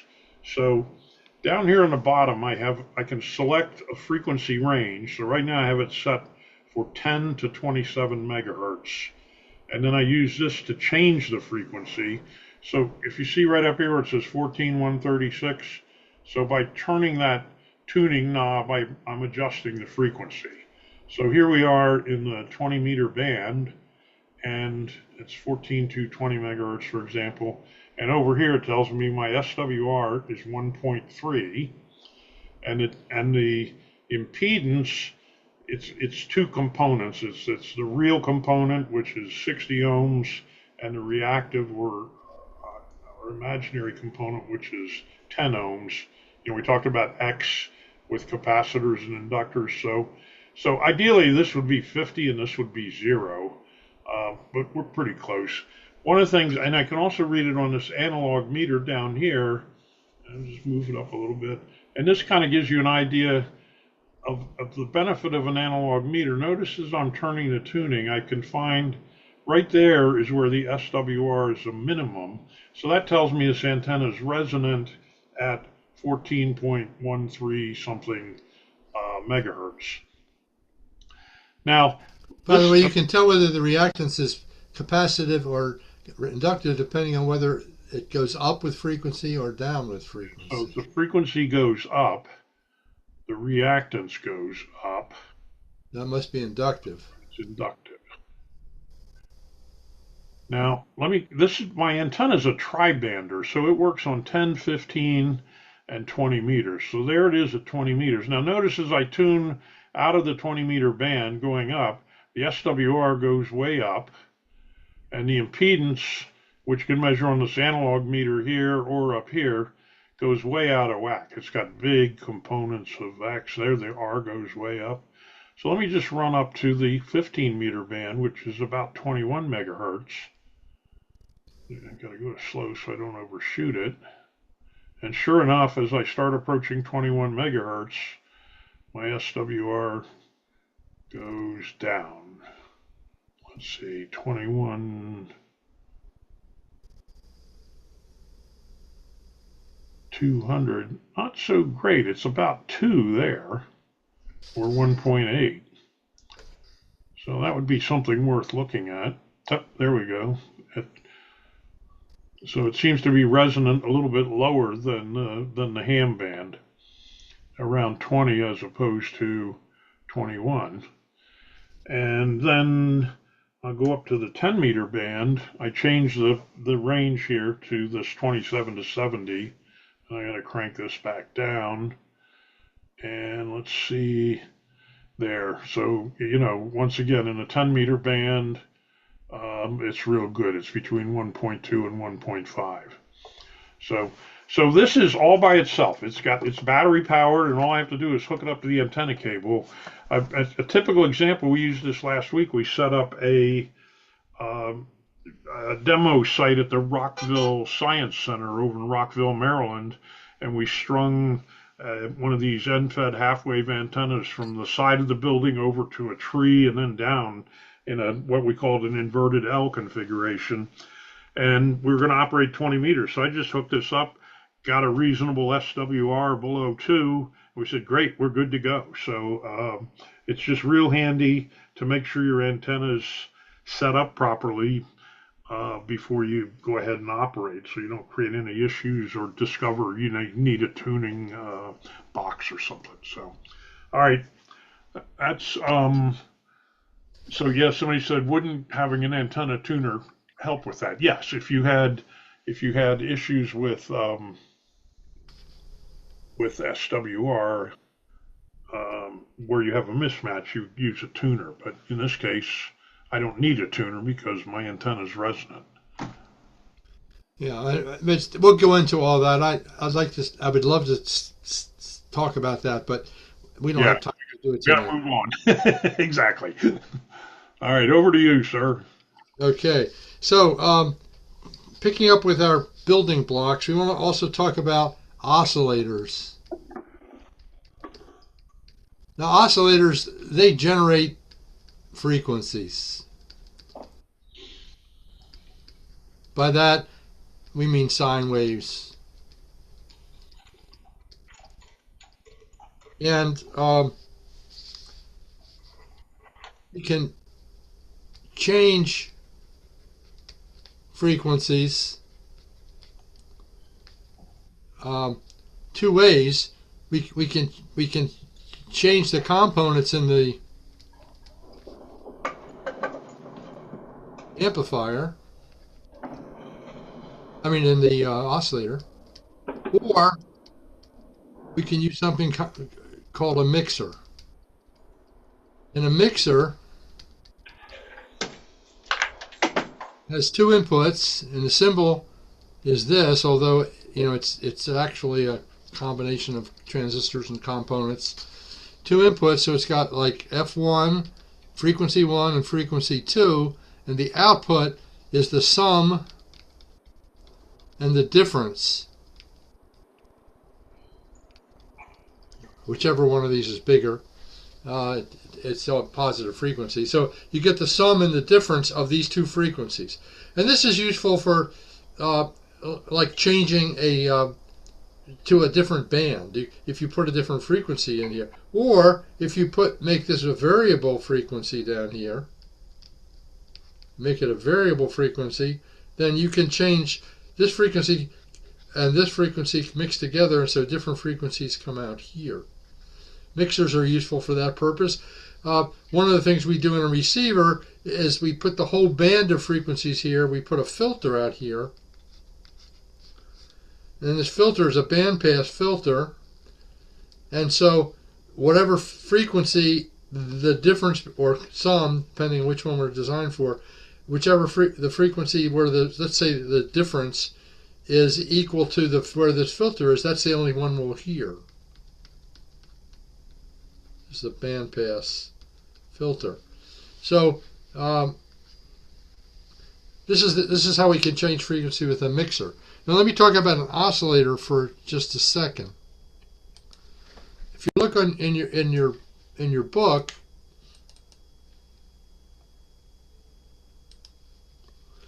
here's from your book on page 5.7 is a sort of a block diagram of an oscillator.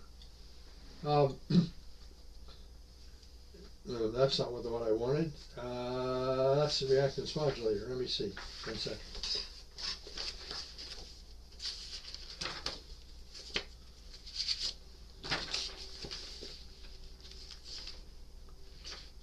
All right. So this is from your book on page 5.5. This is an oscillator. An oscillator consists of a filter that set to the frequency that you're interested in generating, and an amplifier where we can take the output of the amplifier and feed it back to the input. And if we feed the output back to the input, this will oscillate, that is, generate a sine wave at the frequency that this filter allows to be fed from the output to the input. This is a bandpass filter, so all other frequencies would be prohibited from going from the output to the input.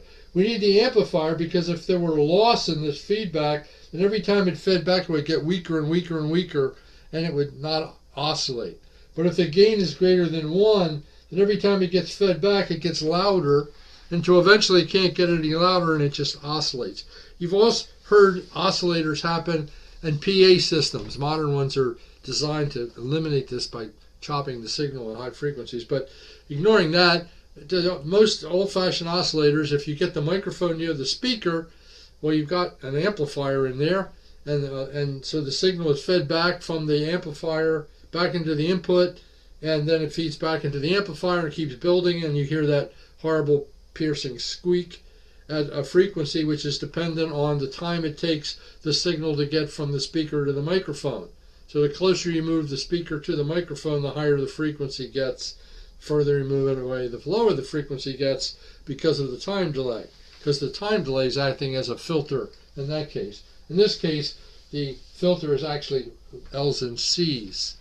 So basic components of a sine wave oscillator are a filter and an amplifier. What determines the frequency of a LC oscillator? The inductance and capacitance of the tuned circuit, which they also call a tank circuit. So we know that from our preceding discussion that when we make the reactance of the capacitor and the reactance of the inductor equal at the frequency where they're equal, that can be that's called resonance, and that was where the maximum feedback will occur between the output and the input. So it's the choice of L's and C's in the so-called tank circuit. Those are the questions about sine wave oscillators. Now there's another kind of oscillator that is used in digital circuitry.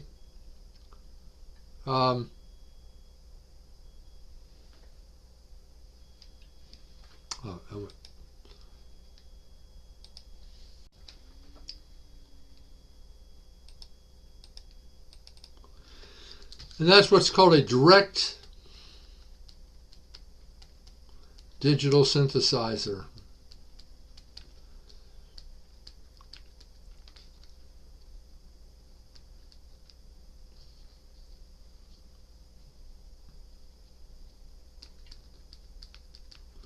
And this generates a series of numbers. Of course, they're binary numbers, but I'll put real numbers in here. So like numbers like 0, 1, 3, 5, 6, 6.5, 7, 6.5, 6, 5, 3, 1, 0. And if I read these numbers and convert them with a D to A converter, digital to analog, and I read these numbers one at a time, then I'll get an output which is 0, 1, 3, 5, 6, 6.5, 7, 6.5, 6, 5, 3, 1, 0. So what I've done is I've generated a sine wave here by sampling these digital values. They would be, digital numbers. This would be 0, 0, 0, 0, 0, 0. This would be 0, 0, 0, 0, 0, 0, 1. This would be 0, 0, 0, 0, 0, 1, 1. This is, and so forth. These would be the binary equivalents of these digital numbers into this digital analog converter, and the output would be analog signal, which represented the sine wave. And what frequency it would be, those are the amplitude components, and the frequency would be determined by how fast I read these numbers. If I go through them slowly, 1, 3, 5, 6, 6.5, 7, 6.5, 6. That's a low frequency. 1, 3, 5, 6, 6.5, 7, 6, 5, 7, 1. That's a high frequency. Zoop, rather than. So I can change the frequency by how fast I sample it. That's called a direct digital synthesizer. And because it has the advantage of being able to generate this variable frequency with the stability of a crystal oscillator. It's a very stable circuit compared to the LC circuit, which is dependent on the values of L's and C's. A typical application is for a high stability variable frequency oscillator. That's another question. What do you use a direct digital synthesizer for? It's a high stability variable frequency oscillator for your digital software defined radio. A mixer, it's outputs the sum. I'm not quite sure how to help you with that. Okay. It generates the sum and difference of two frequencies. We would call, if this is the mixer, we'd call this the local oscillator.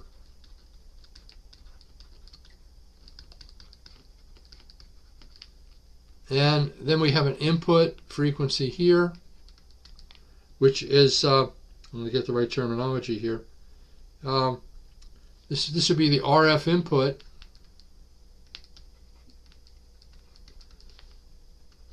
And then we would get out here the difference between the two. Also the sum.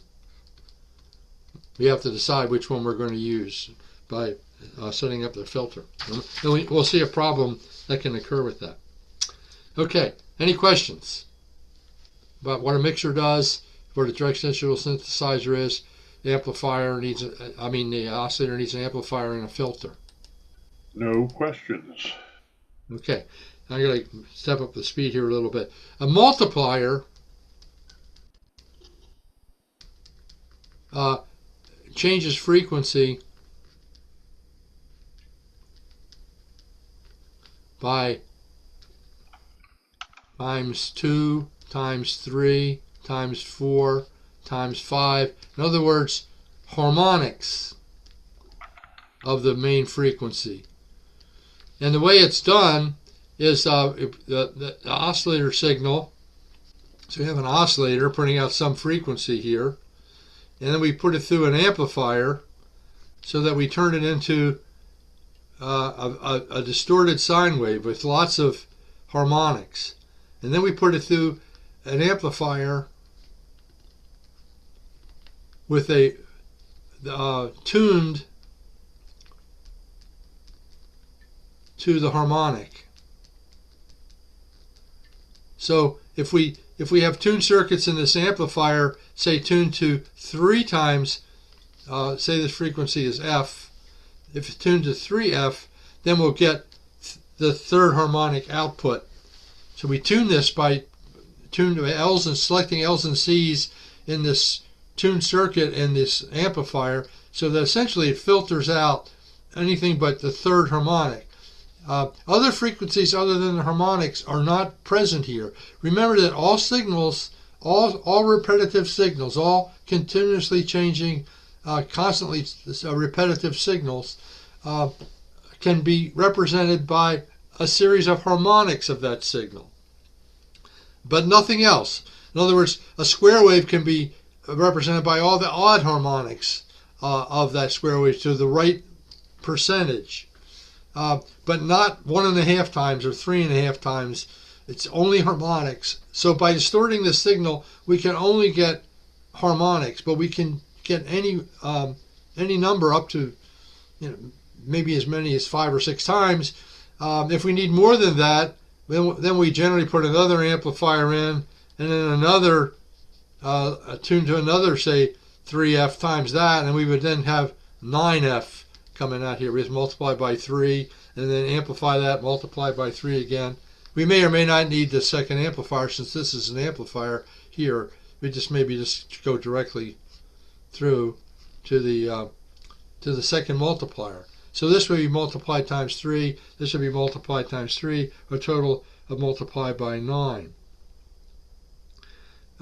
So this is often used in a VHF FM transmitter.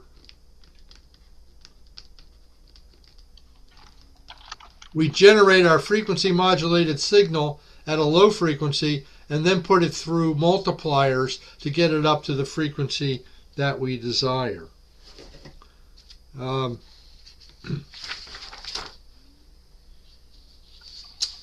by the way, I skipped this question. Another name for mixing.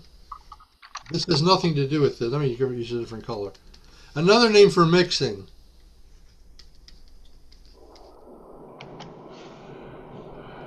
is heterodyning.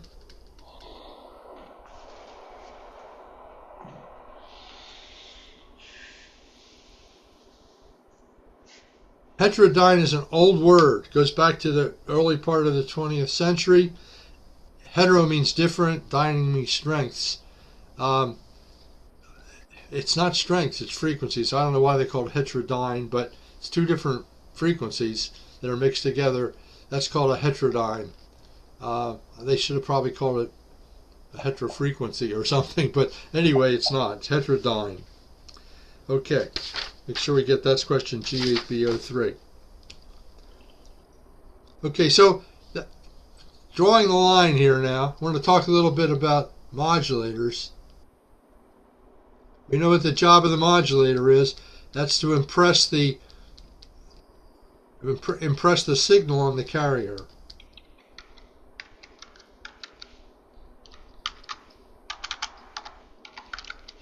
And we either have to change the amplitude, the frequency, or the phase, and we have different circuits for doing that.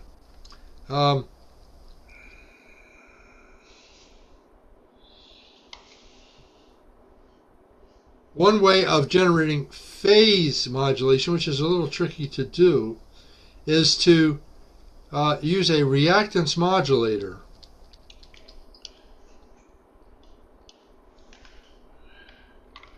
Now, you know what reactance is. Reactance is that X, right? This is reactance. It's 2 pi FL, or it's 1 over 2 pi FC. It's measured in ohms. This would be for inductive reactance. This is capacitive reactance. We have electronic circuits where you vary the voltage and you can vary the reactance. We generally are varying the capacitive reactance. So we can change the reactance of a tuned circuit. We can change the capacitance. We can change the frequency that it's tuned to. So if we have an amplifier here, I'm just going to draw a simple transistor here, and this is very much simplified. There's a lot of other circuitry that's needed. But if I have in the output, in the collector, a tuned circuit, and if I make this a reactance modulated,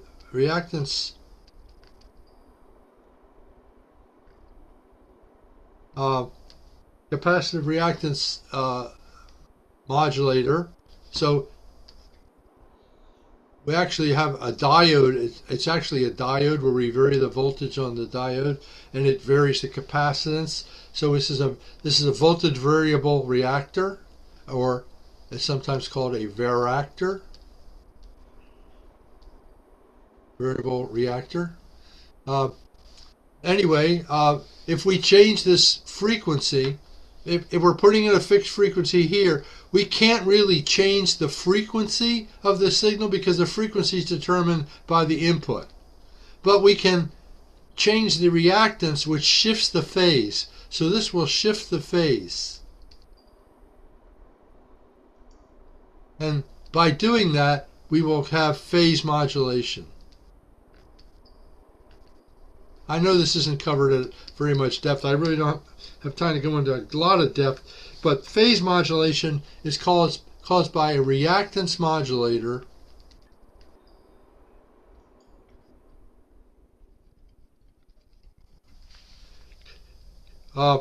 connected to an RF amplifier stage in the transmitter.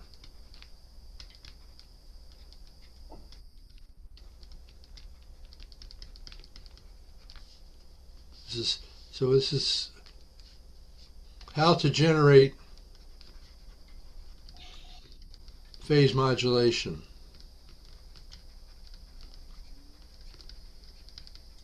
We need to change the phase of the signal. That is, shift it. Don't change its frequency, but shift its phase. Shift it ahead or behind a little. It actually does change the frequency a little bit, but once the phase is shifted, the frequency it goes back to its original frequency again, because you haven't changed the frequency. All you've done is shifted the phase. So we do that by a reactance modulator in the amplifier in an RF circuit.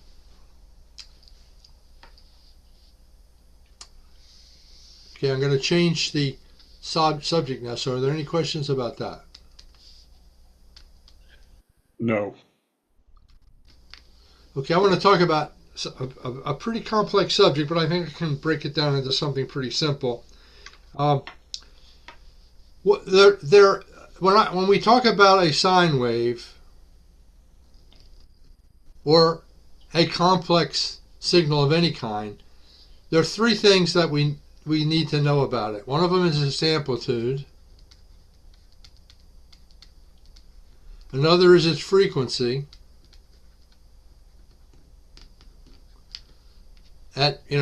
Instantaneously, at any given time, at an instant. Its instantaneous frequency, its instantaneous amplitude,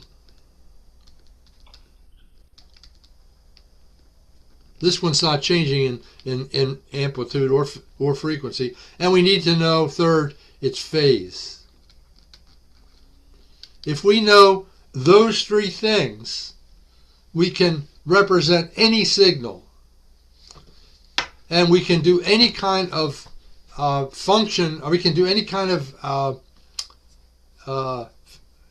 technique that we can do in analog signals, we can do in digital signals if we know the amplitude, the frequency, and the phase. Well, it turns out that to know the frequency, amplitude, and phase, we can do it this way. If we have a diagram here where the phase of the signal is represented by the angle here. So that would be like 90 degrees. And this would be like 45 degrees. So the angle and the amplitude represent everything we need to know about the signal except the frequency. And the frequency is determined by, if we draw this figure here, the frequency is determined by how fast we rotate this thing around we rotate it at the frequency of the signal. Like for 20 meters, we rotate it 14 million times a second. And the phase is like here represented by 45 degrees or 90 degrees compared to a reference phase of 0. So this is 0 degrees down here. So we know the phase of a signal relative to the reference on this plot by knowing this angle, and we know the amplitude by knowing this amplitude, and the frequency by how fast it's turning. And as it turns, the whole picture turns. In axes, and think about it like the axes are turning too in this case. I know that's complicated, but again, we live time limited here. So to know this, what I need is two things. I need to know this distance, and I need to know this distance. If I know those two values, that's a terrible bracket. I need to know these two values, and I call this the in phase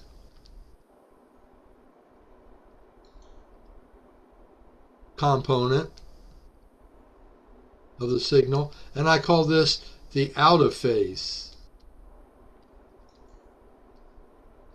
component.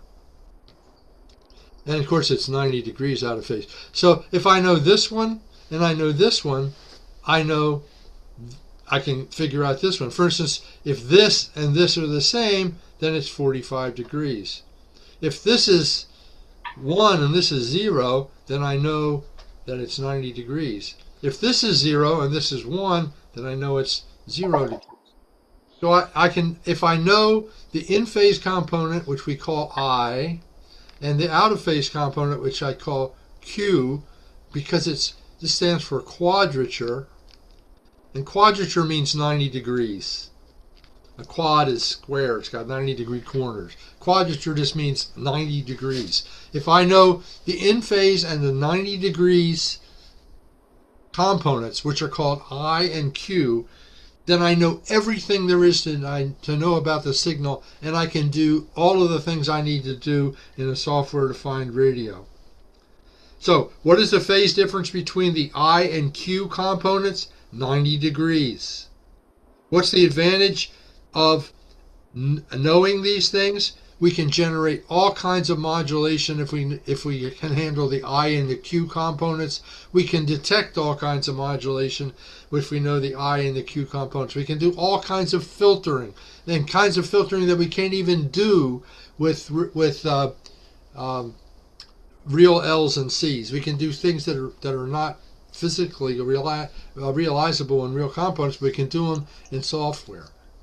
Now, because tune circuits affect the frequency and the phase and the amplitude, L's and C's do that. In order to know the equivalent, essentially, of what's going on in an analog world, we need to know the amplitude of the in phase and the quadrature. And if we know those, we know the amplitude and the phase of the signal, and the frequency is determined by how fast that whole arrangement is changing. So the amplitude and in phase and quadrature are very important. Any questions about that? That's what the question's about. Okay, I'm going to try to get through 5.3. Yeah. What are you going to try to get through? 5.3. Transmitters. Yeah, I will not try to get through 5.4. I don't think I'll be able to do that. So I'll give you some time at the end. We won't go too late. And we have some catch-up time coming, so don't worry about it. Okay, moving on, if no questions. Okay, so let's talk about 5.3 transmitters, and then we'll do the questions.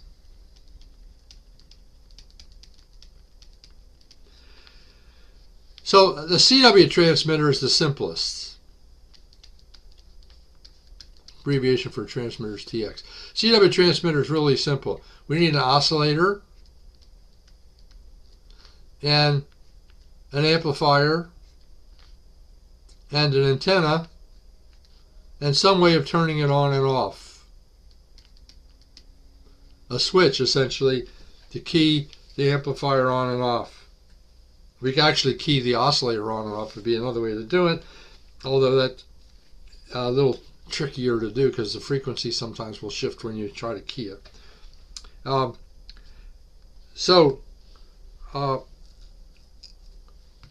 Let's talk about, though, now a single sideband transmitter. For a single sideband transmitter, we want to amplitude modulate the signal, which, remember, will give us the carrier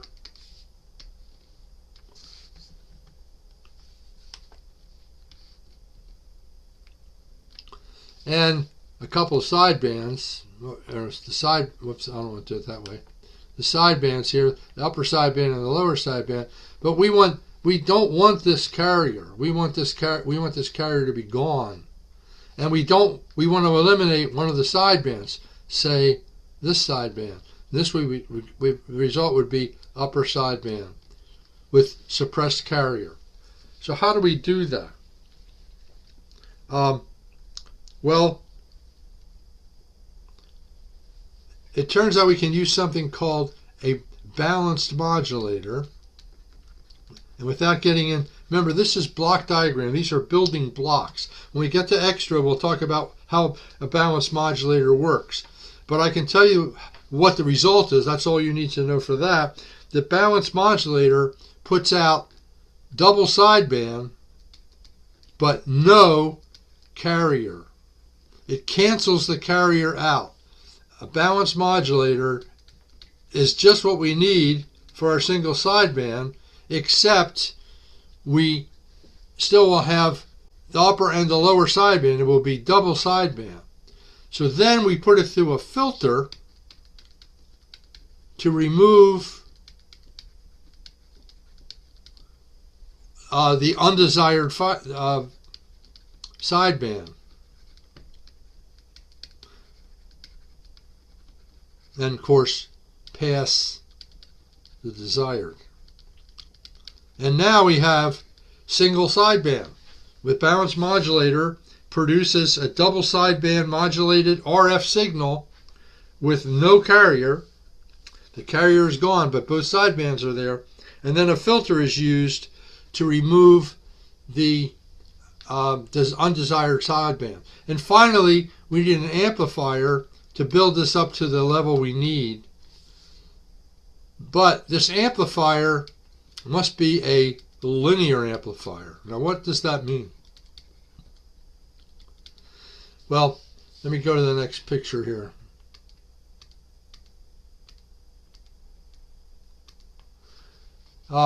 If this is the input and this is the output on this graph,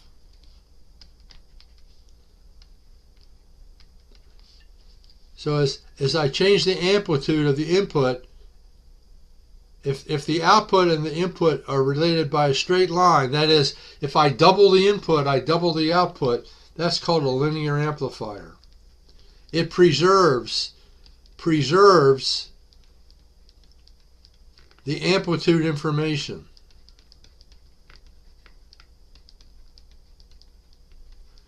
And because I have generated this signal at a low level where the amplitude is the modulation, I must preserve the amplitude accurately. In order to do that, I need a linear amplifier. Now, for FM or for CW, I don't need a linear amplifier.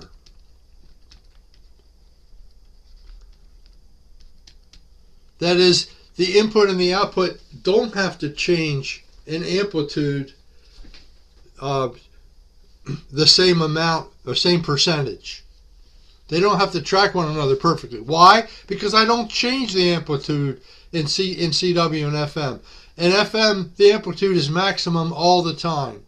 In CW, it's either maximum or off. I don't need to have any distinguishing between half on or 3/4 on or 7/8 on. But for amplitude modulation, I do need to distinguish between half and quarter and 7/8 and 15, 30 seconds and everything. I have to be able to tell exactly what the relationship of one level is to the next. Here, I don't need to know that. What's the advantage of this? This is more efficient. This transmitter is more efficient. Now, what do we mean by efficient?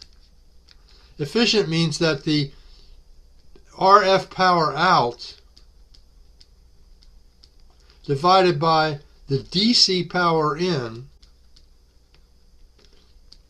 is high. That is the efficiency. So if I have my amplifier here, and this is just the final amplifier that we're worried about where all the power is. So I have power being supplied from my power supply, some voltage, and some current being supplied.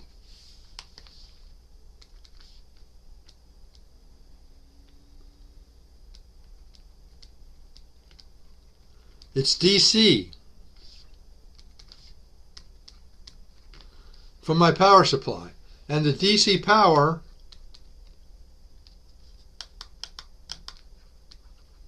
is equal to the volts times the amps. And then out of my amplifier, I'm going to get some radio frequency power. And the RF power divided by the DC power is the efficiency. This cannot be 100%. In the case of a linear amplifier, the efficiency is around 50%. In the case of a nonlinear amplifier, we can get efficiencies as high as 80%. So for the same amplifier tube or the same amplifier transistor, we can get more power out in the case of a nonlinear amplifier than of a linear amplifier. But for single sideband, in order to amplify it, I've got to preserve the amplitude information because it's amplitude modulation. Therefore, I need a linear amplifier. For FM and CW, I do not. Okay. What is a linear amplifier? It's an amplifier that preserves the input waveform. I do not need that for a FM transmitter or a CW transmitter. Any questions? No questions. Okay, now let me talk about FM transmitters a little bit. Transmitters, TX. Generally, I said we have an oscillator down here, and we feed our signal into it. So let's say there's a microphone here, This is our mic feeding into this amplifier. And then this is a reactance modulated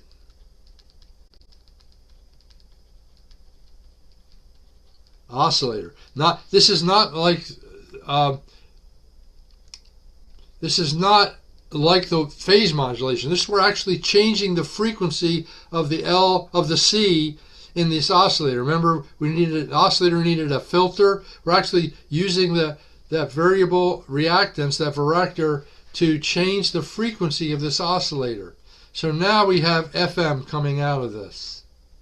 But it's usually at a low frequency.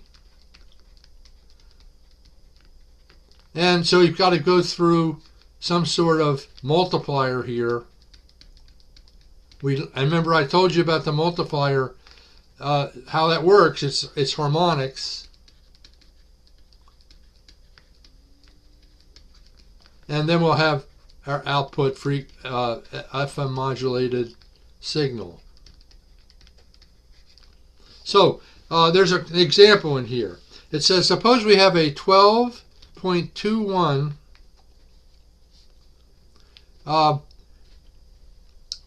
reactance megahertz reactance modulated oscillator.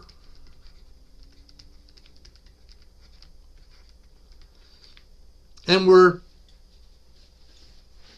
going to want to transmit on 145.52 megahertz. That's 2 meter. Actually, it's the 2 meter calling frequency, 52 simplex. What should the deviation be?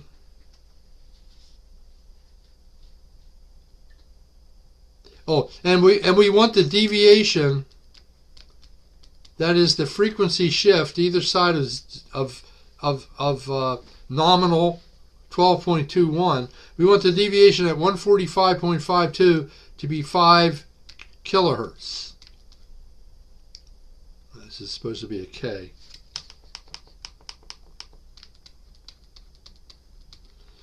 Okay, I'm gonna walk you through this, so don't bear with me here a little bit. So I've got a signal at 145.52. Whoops. I mean, not right so small. 145.52. I've got the signal here.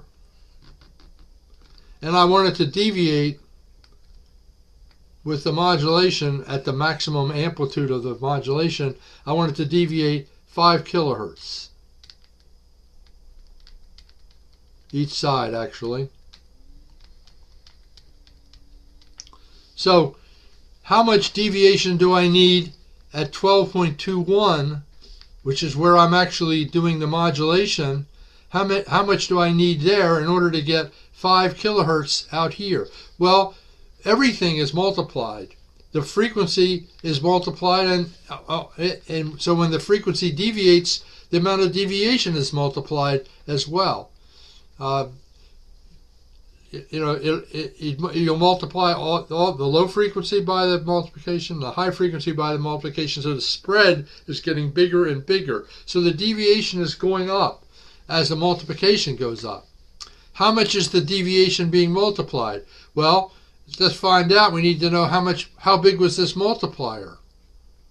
So what is the multiplier? What is the multiplication? Well, the multiplication is 145.52 divided by 12.21. And if you do that, you'll find out that that's a factor of 12.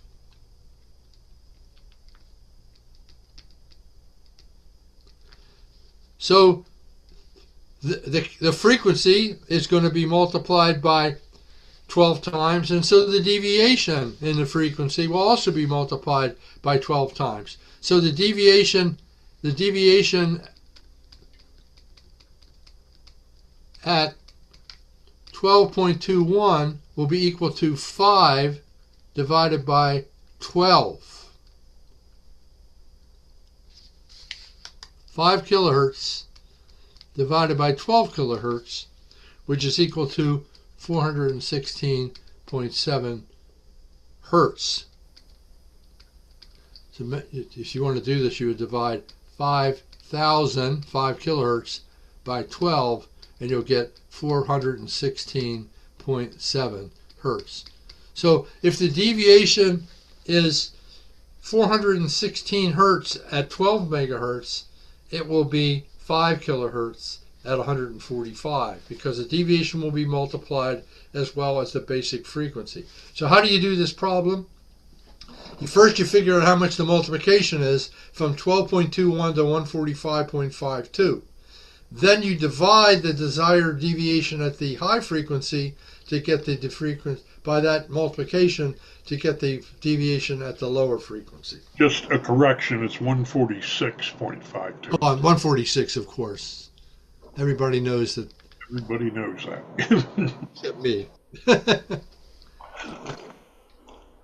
Yes, at 146, of course. Okay.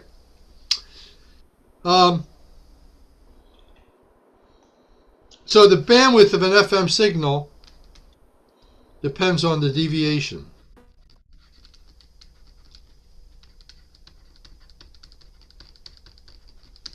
So the higher the deviation, the more the modulation, but also the more bandwidth is taking up. So the bandwidth is actually dependent on two things, the modulation.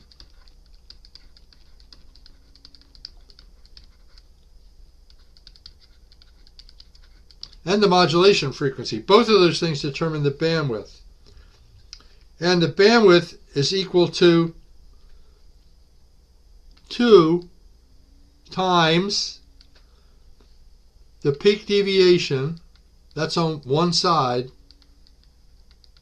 Remember I told you deviation is on one side, plus the highest modulation frequency.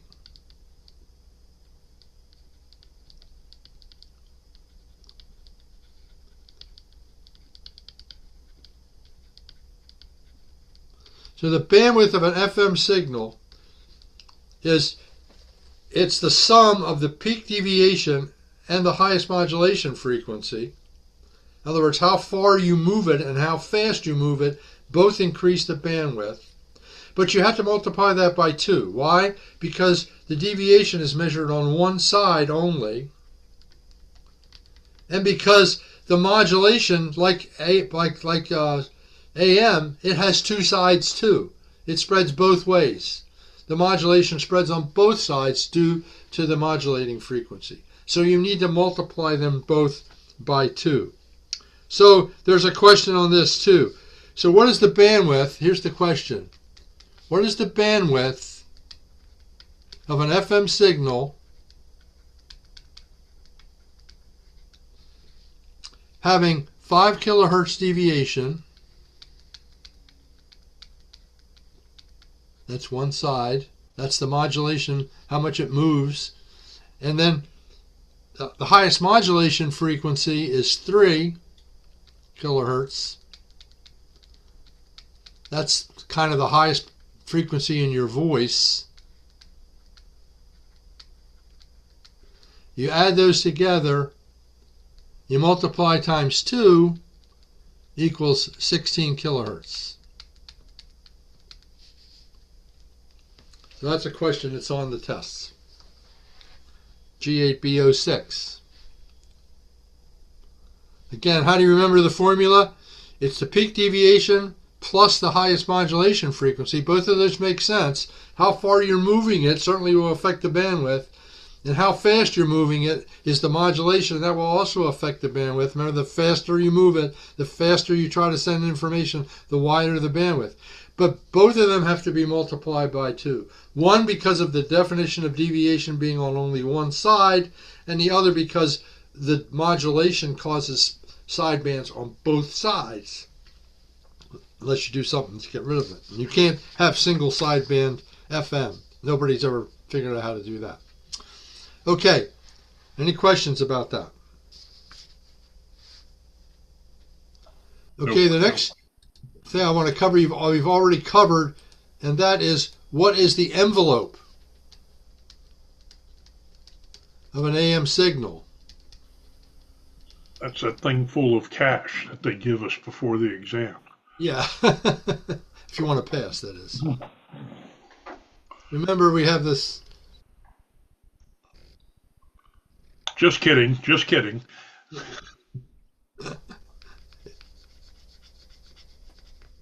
So this is the RF carrier, and this is the envelope of the modulation. So what's the exact wording? The waveform created by connecting the peak values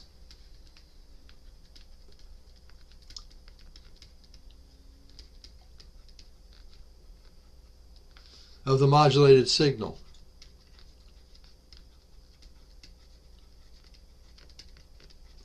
It's not really there. We just draw it to, because this is so filled out. Remember that CW signal we looked at, it was so filled with sine waves, it just looks like it's totally filled in. So we're interested in knowing what the modulation looks like, but it's really not a continuous thing. It's made up of sine waves. It's just connecting the peak values. That's called the envelope. Now, you can overmodulate if you try to move the amplitude too much. Well, you can't move it below 0 here, and only can go to 0, and you can't increase it forever in the positive direction before you run out of room, if you will, in the amplifier. The amplifier only has so much voltage on it, and you can't exceed that voltage. So if you overmodulate, the envelope might look like this.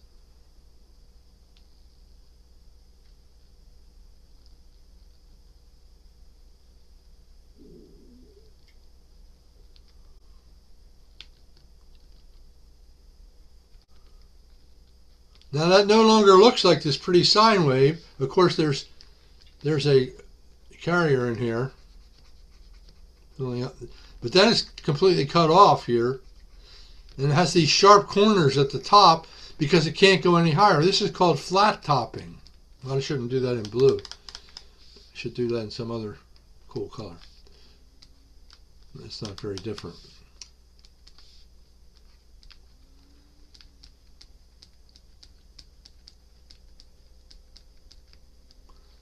Obviously, it's called flat topping because the top flats. Overmodulation can result in flat topping, also this cutoff that occurs here. Signal will become distorted, and it's caused by usually excessive,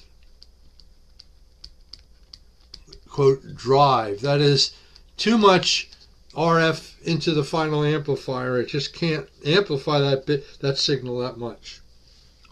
Another feature we have in transmitters is something called automatic level control, or ALC.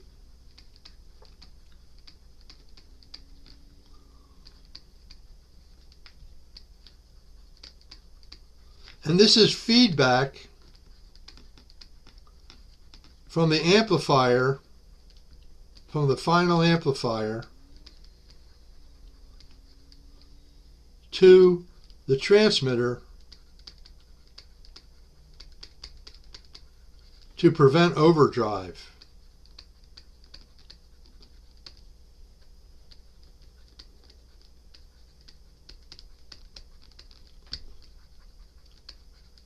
So typically this is your transmitter, this is your transceiver, and then you have a linear amplifier here.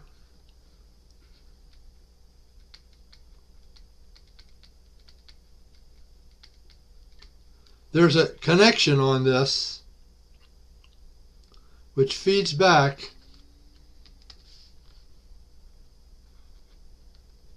to the transceiver, and it samples how hard the amplifier is being driven, and if it's being driven too hard, it feeds back and automatically controls the level. So if the level gets too high, it goes back to the transceiver and says, no, back off. You feed me too hard, I'm going to be distorted. You don't always almost all linear amplifiers that come in a separate box have an ALC output, but you don't necessarily have to use it. You have to look at your transceiver and see whether they recommend you use it or not. For instance, if I have a K3, they do not recommend that you use ALC because it has built-in circuits to take care of that problem, and it doesn't want to use the external ALC. Anyway, what do you need to know about it? It stands for automatic level control, and you generally adjust the mic gain and look at the ALC meter to set the drive at the proper level. That's what the question's about. You adjust the microphone gain to set the level, and the ALC is usually displayed on your receiver at the level of the ALC. There's ALC built into your transceiver, and there is also this external ALC that you can feed back from your linear amplifier. So you'll see a meter usually, or a representation of a meter that indicates your ALC, and there'll be a limit, and it says don't go above this point, because that's the point at which the ALC is going to cut in. And if the ALC has to cut in too hard, it will begin to distort the signal too. So I like to have it adjusted right at the proper level. Okay, so for testing a single sideband transmitter,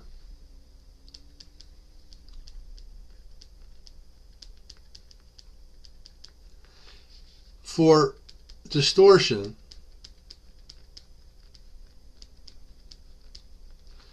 I can't just use a single tone.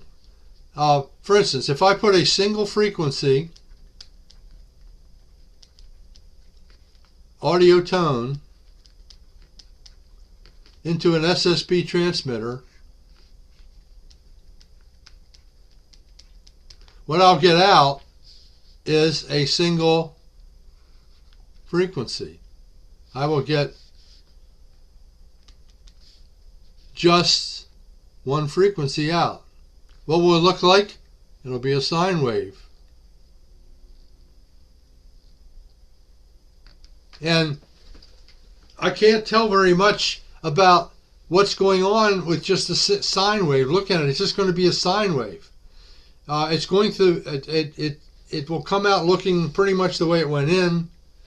It's just a constant sine wave. So in order to evaluate the there's something else coming up I need to cover too. Let me see. Maybe I want to change the order here. Wait a minute.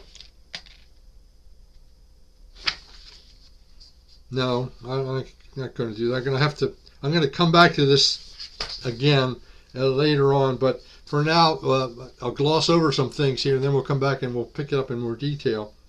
But see if I can do this without getting too far off too deep into the woods here at the limited time we have. Instead, if I was putting in a single frequency, I put in 2 tones into my single sideband transmitter. What I should get out is, let me use different colors so that it makes sense. So if I put in 2 tones, I should get out those 2 tones and nothing else. And it may not be obvious, but the output will look like this. And again, these are actually crisscross sine waves like this. It's not the same as the envelope of the envelope I showed you back here. It's not the same as this envelope. This is a sine wave envelope. This envelope is actually, this is the sine wave, and that's the sine wave, and it actually crosses right here in the middle. That's what this looks like in time. This is frequency here. Now, if the amplifier is not linear, I will get mixing. Instead of just getting out the two frequencies I put in, I will get out sums and differences. So, depending on how nonlinear it is, the more nonlinear it is,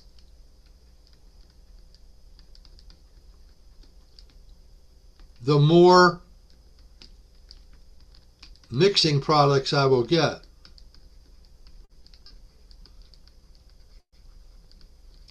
So if it's nonlinear,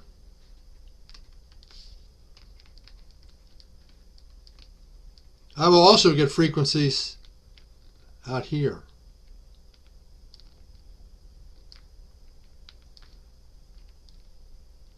These frequencies will be sums and differences of these two frequencies. Specifically, they will be, and there'll be sums and differences of multiples of these frequencies, because harmonics essentially will be created due to the nonlinearity of the amplifier. So I will get things like 2, if this is F1 and this is F2, I will get 2F1 minus F2 and 2F2 minus F1 will be coming out of the mix, out of this amplifier that's acting like a mixer because it's non-linear. If it were linear, all I should get out is the two frequencies I put in. That should tell you that a mixer is a non-linear amplifier.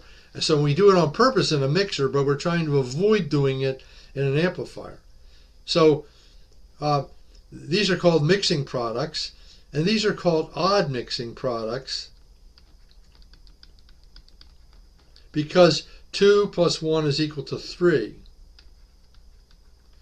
Odd order mixing products. So another odd order mixing product would be 3F1 minus 2F2. And any other ones that where the difference is equal to where the multipliers are sum up to an odd number. So this would be a third order. This would be a fifth order. And actually, these are the third order products, and these are the fifth order.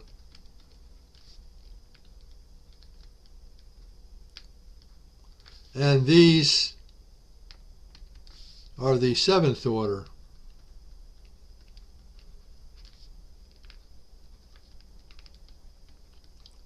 Seventh would be like they say, sum up to 7.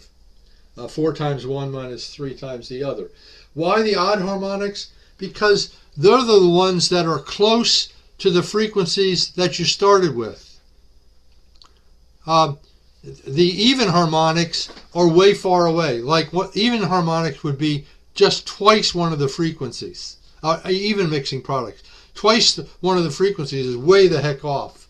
And the fourth order is twice one minus twice the other, and that's very close to 0 because these two are so close together to start with that when you multiply the frequencies by 2 and subtract them, they're almost 0. So the only ones that are close to the original frequency are the odd order ones.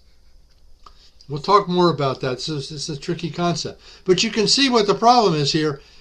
These frequencies are causing interference with adjacent channels. Your bandwidth is much wider than it's supposed to be. That's the effect of a nonlinear amplifier. If your amplifier is not biased properly, then it can be nonlinear, and you need to make some changes in order to prevent that from causing interference to adjacent channels. One of the things you can do is not drive it quite so hard. That will help. but it may not be enough.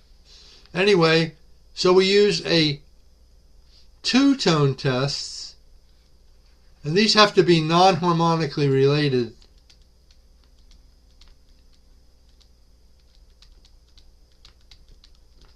In other words, you can't have one frequency be twice the other. Why? Because then when you multiply one by two, and the other one is twice already, the differences will cancel each other out.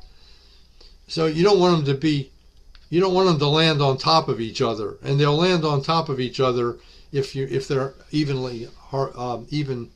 they're harmonically related tones.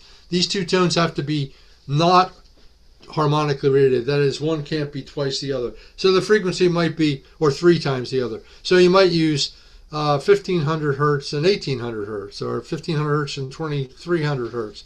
Those are not harmonically related.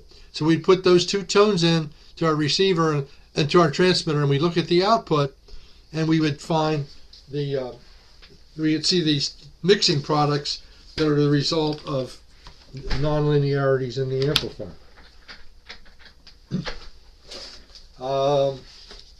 Let me see here. Let's see if I can show you a picture of that.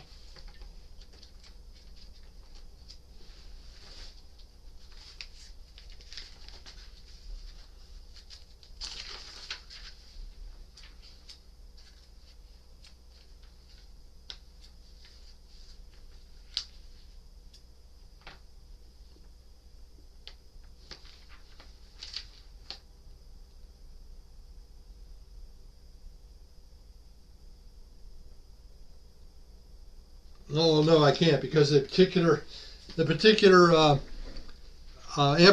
thing that they did in the QSC I brought with me is a CW one, so I can't show you the picture. But they show you these pictures in all the reviews in QST to show you what the two-tone test looks like for the radios that they are reviewing, and they tell you how many dB down these spurious products are from the main signals.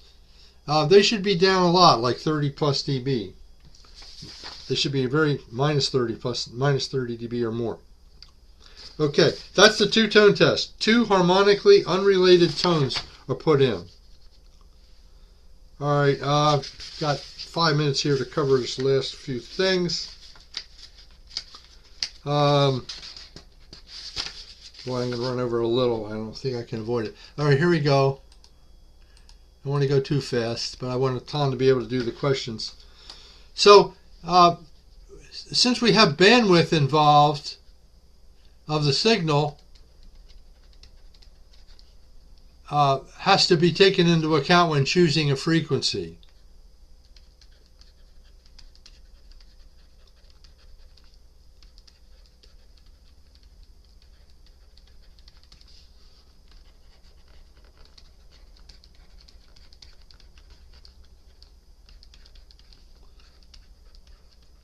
So if it's upper sideband, you have to, and say the bandwidth were, let me see, not use some examples that are actually in it, 3 kilohertz. If the bandwidth were 3 kilohertz, what we read is the carrier frequency. Now remember, this is single sideband, so there really isn't a carrier frequency, but this is where the carrier frequency would be if it were there. That's the frequency that actually shows up on your radio.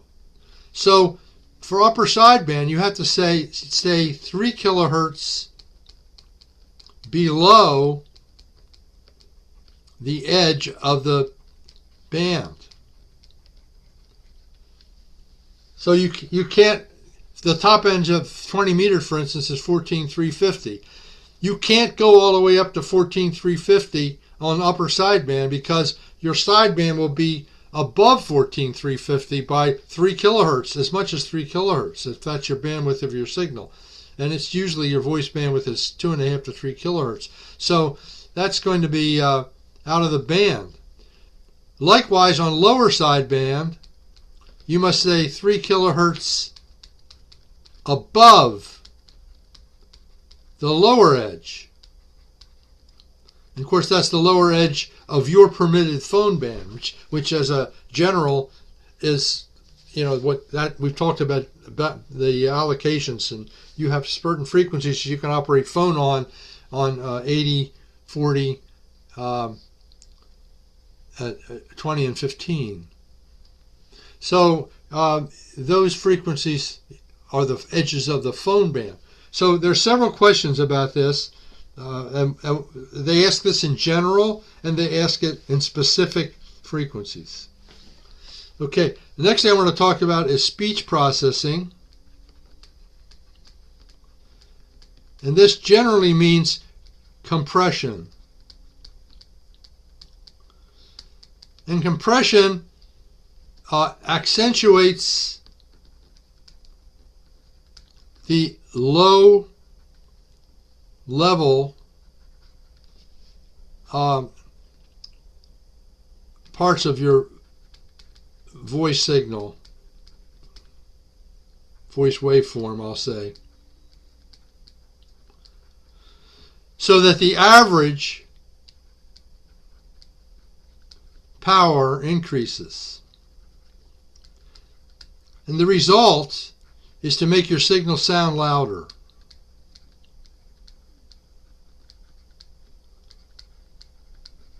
Now, it should be realized that you are distorting the signal.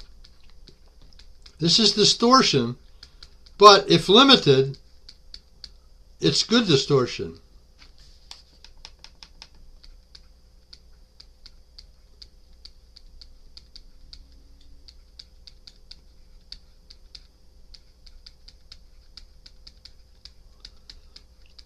So what happens is that the lower, I'll go to another level here.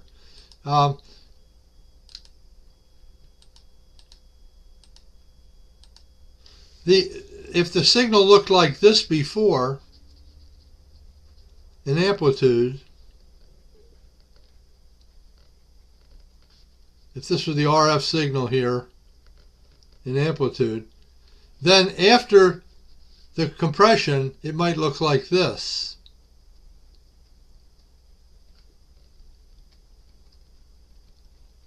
In other words, the average level is increased. This lower level here has been raised up. And so it selectively raises up the lower levels, but doesn't raise the higher levels up. Now, the bad thing about that is that if it's too high, it can cause distortion and splatter, meaning your signal get too wide and start to interfere with other signals. And also, because it tends to pick up weak signals, it can increase background noise, like noise from an amplifier blower or noise in the room or something going on in the house if you turn up the speech processing too much. I use speech processing almost all the time at a not a high level, but it does improve the loudness of the signal. Oops. All right, changing subjects here. So I'll change colors. We talked about efficiency, and I told you what that was. And so I don't need to go over that again, but it's the RF power divided by the DC input power, RC power out. But linear amplifiers are sometimes called Class A amplifiers. And these amplifiers are conducting 100% of the time.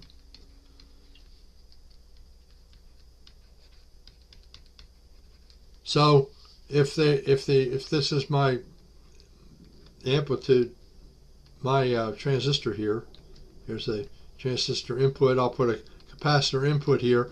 I won't show the bias, the capacitor output here. There's always, the signal is right in the middle here someplace DC wise, and the signal swings up and down around this level. But even when you don't talk, this amplifier is sitting here on, so it can swing both up and down. A Class C amplifier, use a different color, Class C amplifier is not conducting all the time.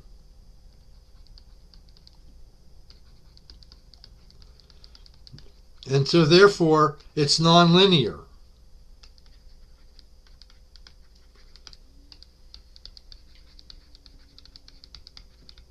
So it's not good for SSB, but it is good for CW and FM because it doesn't care about the amplitude and it's more efficient.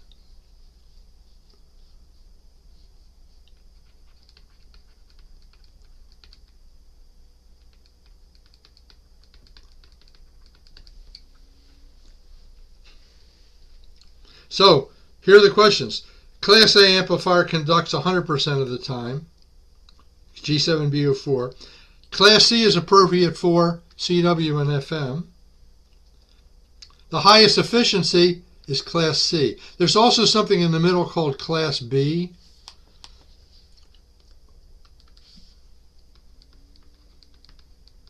which is 50% of the time it conducts.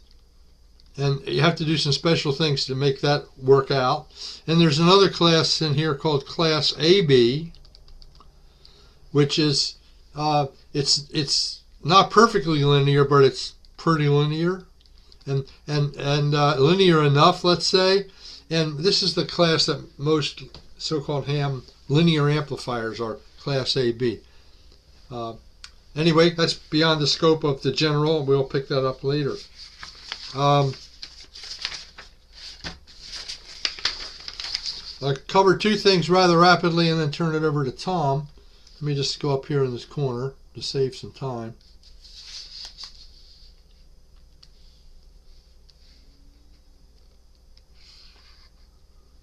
Okay, I want to talk about tuning a vacuum tube linear amplifier.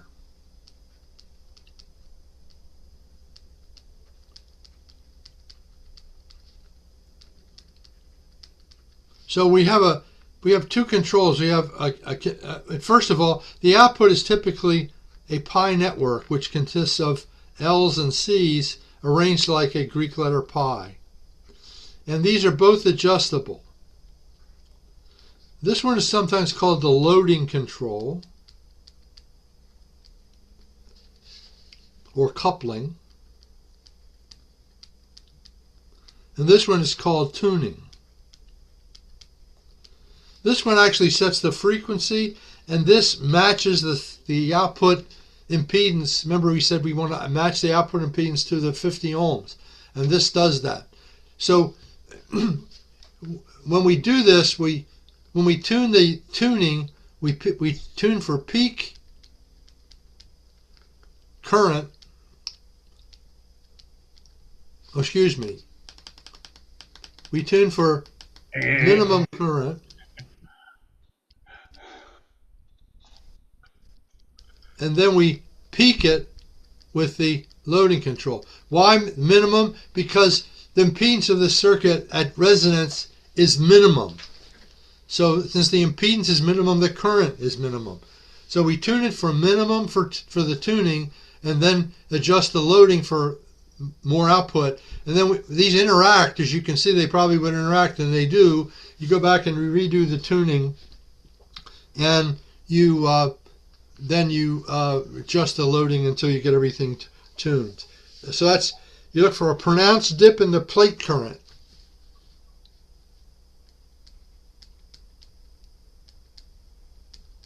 It's kind of like what you saw Tom doing when he was looking at the SWR. He found a little dip there. It's, of course, a wholly different effect, but the meter's moving pretty much the same way. So then you adjust the load or coupling circuit for maximum output. Of course, you have to not exceed the rules or the specs for the amplifier. I think the question says desired output. Desired output, yeah. You don't want it to go beyond the limits of the amplifier spec. There's also something called neutralization, which is an adjustment. It's an adjustment that you make to eliminate self-oscillation in an amplifier. And I don't have time tonight to explain how that exactly happens, but it's due to feedback occurring in the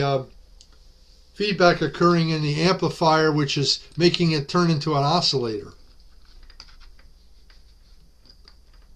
So the purpose of neutralization is to cancel that feedback and prevent the amplifier from acting like an oscillator and putting out frequencies that you do not want it to put out.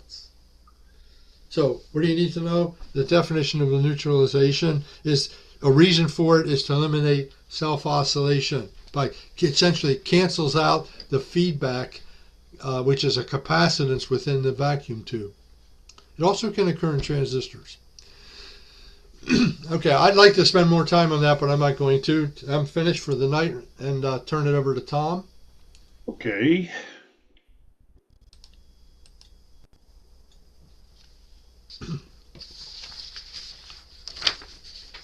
Next week we'll do receivers and HF installation, station installation. And we'll go on with the next chapter.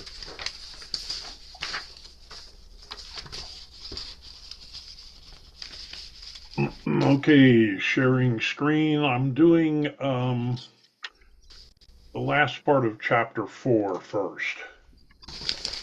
The bit with test equipment that Roll covered at the beginning of the evening tonight. So what item of test equipment contain... Oh, before I do this, let me just comment on something. I get this question pretty often. The back of the book has all of the questions that you could possibly get on the exam. And all the answers. And the answers. And yes, if you were focused enough and you could memorize all the answers to all the possible questions, then you could go in and pass the test. Having said that, I hope you won't do that. The other thing is all these questions are covered in these reviews that I'm doing and that Roll does as he's going through the test. So the point is there won't be any surprise questions or questions that you've never seen before. Or any wording that you haven't seen before. What's that? Or any wording that you haven't seen before. Right, yeah. Every word of every question of every choice will be the same. This is exactly how the questions is worded. For example, this one. The only thing that they may change is the order of the answers. That's just to keep you from trying to memorize it. You look at this and say, oh, horizontal and vertical, I know that's D. Well, it's D for this example. It's an oscilloscope, but the VE groups that do the testing will, I can assure you, reorder the answers choices so that you don't get the same letter as you might see on the practice exams. But the wording and the questions that you see are exactly what you'll get, and there won't be any new ones or anything that you haven't seen. Okay, so I answered this without really talking about it. What item of test equipment contains horizontal and vertical channel amplifiers? And of course, I showed you a little example of that. There's 2 vertical amplifiers, as it turns out, in this one, and a horizontal, in this case, time-based, but there's also an amplifier for that. So that's only an oscilloscope. Okay, which of the following is an advantage of an oscilloscope versus a digital voltmeter? So with the oscilloscope, you can measure complex waveforms, like the key waveform that we looked at. So instead of just looking at a voltage, you can actually see the shape of it and the frequency and so forth. And here's the same thing. Which of the following is the best instrument to use for checking the keying waveform of a CW transmitter? So when you're looking at a waveform, then you're probably talking about an oscilloscope.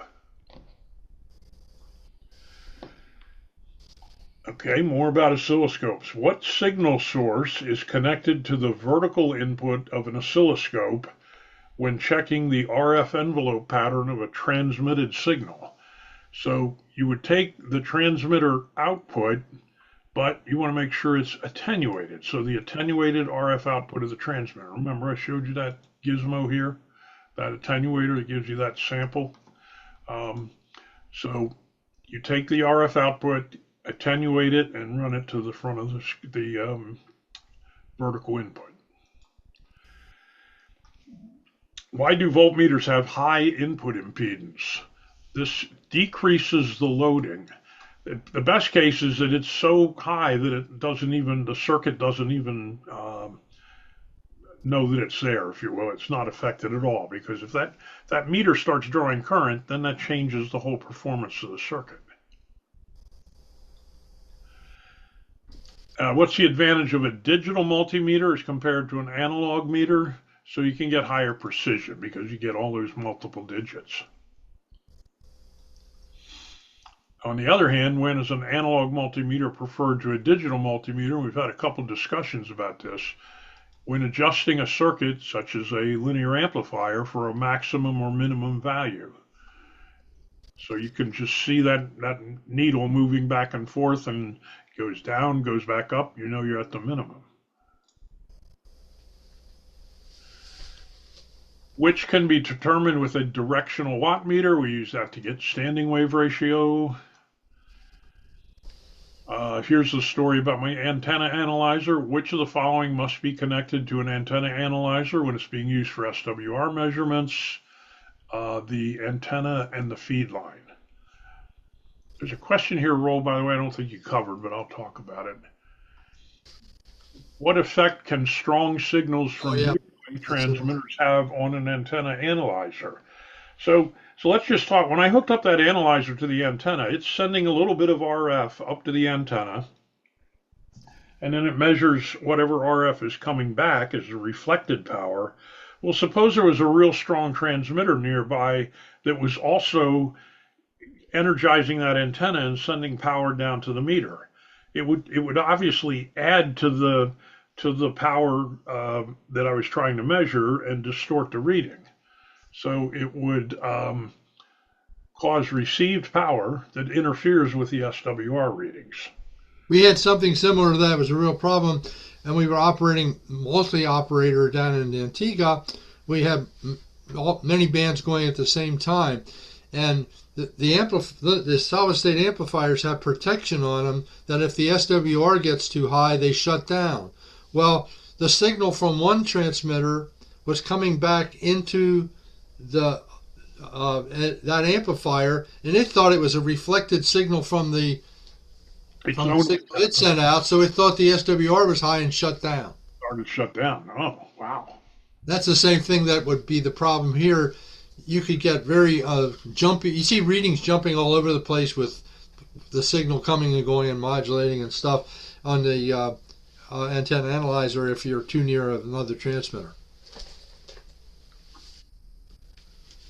Okay, last on the test equipment, which of the following can be measured with an antenna analyzer? And one of the things that we can measure is the impedance of the coaxial cable. We didn't talk about how to do that, but in addition to measuring the SWR there, we can actually verify the coax cable impedance too. You wouldn't use it to measure power, and you can't do any kind of directional antenna measurements because that would be measured in the field around the antenna, not in the feed line. Let's see, let me clear that. Okay, so we'll go to chapter 5. Basic modes and bandwidth. There's only a few here. So think back here to a couple hours ago. Those of you who are still hanging in, thank you. What's the name of the process that changes the phase angle of an RF signal to convey information? So conveying information is modulation, and changing the phase angle is phase modulation. Okay, here we're going to convey information. What's the name of the process that changes the instantaneous frequency of an RF wave to convey information? and that's frequency modulation. And then a third kind, what type of modulation varies the instantaneous power level of the RF signal, and that's amplitude modulation. Which of the following phone emissions, and notice it's phone here, uses the narrowest bandwidth? And I guess all these are generally phone. So single sideband is the narrowest bandwidth. And you kind of had an example of that. If you recall, the single sideband bandwidth is just the bandwidth of the highest frequency modulation signal. So a 3 kilohertz audio signal would create a 3 kilohertz bandwidth. Remember we did the equation, we'll do it again for FM. It was the deviation plus the highest frequency, and then it's on both sides of the carrier, so it was times 2. So single sideband would have a bandwidth of just say roughly 3 kilohertz, whereas an FM signal would be 16 kilohertz. What's a link budget? It's not a financial thing. It's the sum of the transmit power and the antenna gain minus the system losses as seen at the receiver. Of course, this determines whether your signal can be received, which is the link margin. We'll look at that next. So the link margin is the difference between the received power level and the minimum required signal level at the input.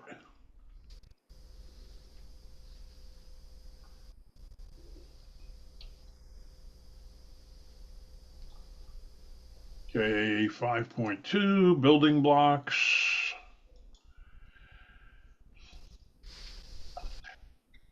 Okay, basic components of a sine wave oscillator. That would be a filter and an amplifier operating in a feedback loop. Now, what determines the frequency of an LC? So that's an inductor and a capacitor oscillator. So that frequency is determined by the inductance and capacitance in what's called the tank circuit, which is generally the output. Basically, a tank is an inductor and a capacitor in parallel.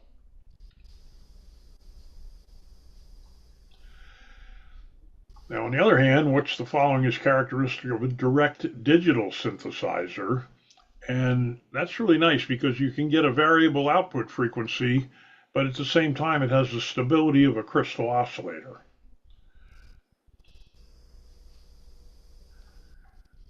Okay, and this is some stuff about filters. So what term specifies a filter's attenuation inside its passband?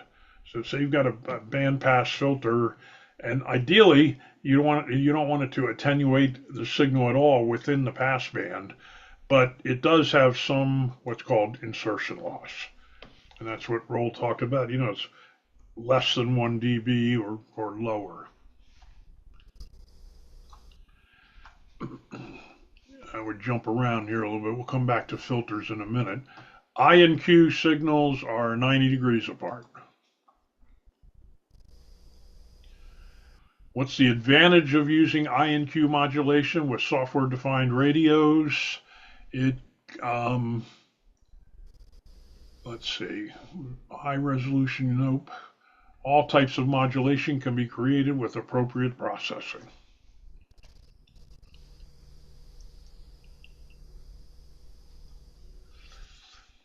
So which of these functions is performed by software in a software-defined radio? And it's all of these things. All right, back to filters. What is the frequency above which a low-pass filter's output power is less than half the input power? Okay, so we drew pictures of this. That frequency is called the cutoff frequency.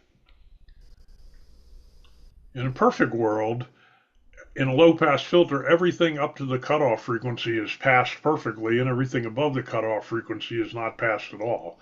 But there's near perfect, but not perfect. So the cutoff frequency is defined at that half power point. What term specifies a filter's maximum ability to reject signals outside the passband? So that's the ultimate rejection. Go rewind the tape and look at the pictures on those, and you'll see what we mean by outside the passband. Okay, a band pass filter. So the bandwidth of a band pass filter is measured between what two frequencies, and it's the upper and lower half power frequencies. E is half power. Okay, we kind of had a question like this before. What emission is produced by a reactance modulator connected to a transmitter RF amplifier stage? So that, once you see that reactance modulator, that's phase modulation.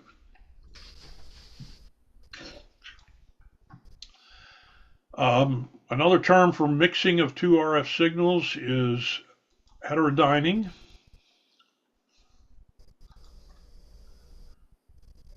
What's the stage of a VHF FM transmitter that generates a harmonic of a lower frequency signal to reach the desired operating frequency? So that's a multiplier. You take that base frequency, like on the example we did, the calculation was around 12 megahertz, and you multiplied it by 12 to get up to 146. And one more. So what combination of a mixer's local oscillator and RF input frequency are found at the output? And it's the sum and the difference frequencies. There's other stuff too, but of this list, it's the sum and the difference frequencies. All right, last section. It'll take a little while because it's got a lot more questions talking about transmitters.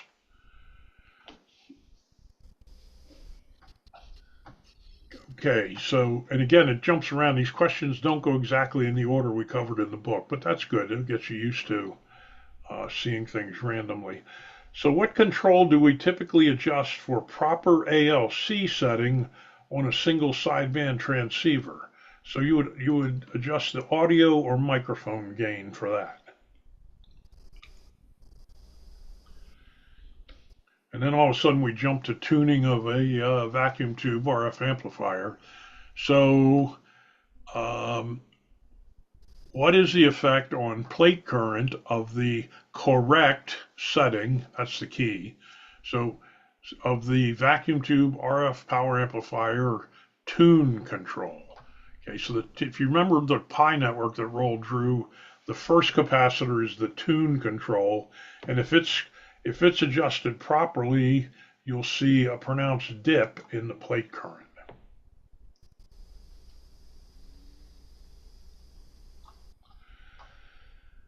Why do we use an automatic level control, ALC, with an RF power amplifier? And it's to work on that, to prevent excessive drive. I started to say to present excessive drive, to prevent excessive drive. You don't want to overdo it. Okay, so here's the other half of the vacuum tube RF power amplifier tuning. So what's the correct adjustment for the load? And that's the other capacitor, also called the coupling control sometimes. And so that's correctly adjusted when you get the desired power output. We will say the peak power output, but you got to make sure you're within the limitations of the regulations and good operating practice. So get the desired output without exceeding the maximum allowable plate current.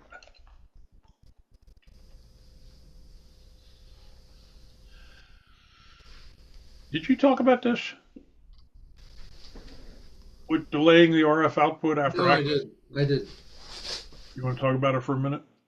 Okay. So when you're transmitting, when you're turning on your transmitter, when you're doing the push to talk, you don't want the signal to be present from your transceiver going to your external amplifier while the amplifier is switching from receive mode to transmit mode. There's a relay in there which is moving the amplifier's antenna connection from the receiver to the transmitter inside the linear amplifier. So you don't want to instantaneously apply the RF and then a little later throw that switch, because you would be switching with essentially a signal present, and you don't want that. So you want to allow time for the amplifier to switch the antenna before you apply the signal. You don't have to allow much time, but you have to allow a little time. Or you'll be switching while what's called hot switching. You'll be switching with the amplifier actually working. You don't want that to happen. Because it'll present a strange load, because that relay will be moving and it'll... Yeah, because the relay's pretty big. It's got to generate it's got to handle a fair amount of power. So it's fairly large, and it takes milliseconds to switch. Meanwhile, the amplifier is already being fed and turned on, and then you open the switch, and that's not a good thing to do. It's not good for the amplifier. It's not good for the relay either.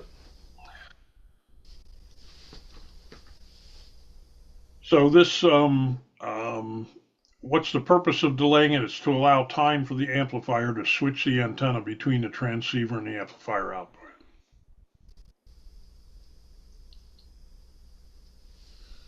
And I think, well, here, so you got to watch out. Allow time for the amplifier power supply to reach operating level. That's not right. That's all done when you first turn it on, even before you key it. So it's the time to switch the antenna. Just key on that. Okay, what signals are used to conduct a two-tone test? So it's two audio signals. That narrows it down to 3 out of the 4, I guess. So, but what you want is that they are non-harmonically related. Okay, so we talk about Dynas.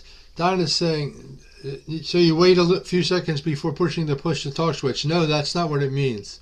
Yeah. What it means is that in your transmitter, there's usually a control that you can adjust to delay the application of RF a little bit after you push the push-to-talk. So you push the push-to-talk switch. That starts the relay in your transmitter to start changing.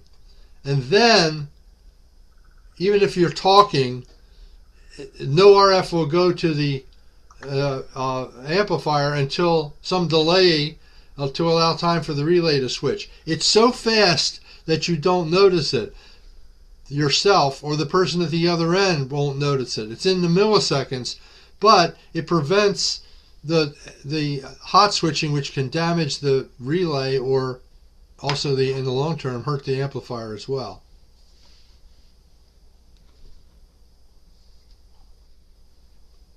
Yeah, kind of think about them.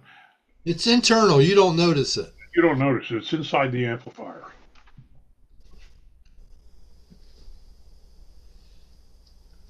Okay, so we're back to the two-tone test. What does that two-tone test analyze? It analyzes linearity.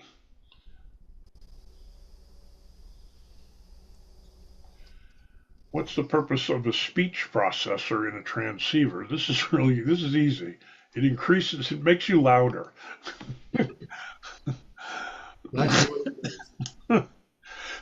Sorry. And how does a speech processor affect a single sideband phone signal? Okay, so it does that by increasing the average power. It doesn't boost up the peaks, but the average power is increased. And what happens if you have an incorrectly adjusted speech processor? That will give you all these problems. Remember to read the whole question, or you'll... Yeah, don't you look at that and say, okay, that's it, and it's all of the choices.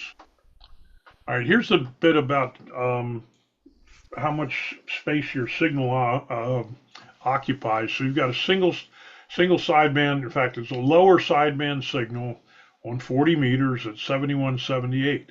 So that signal is taking up 3 kilohertz below 7178. So it'll be from 7175 to 7178 because it's the lower sideband.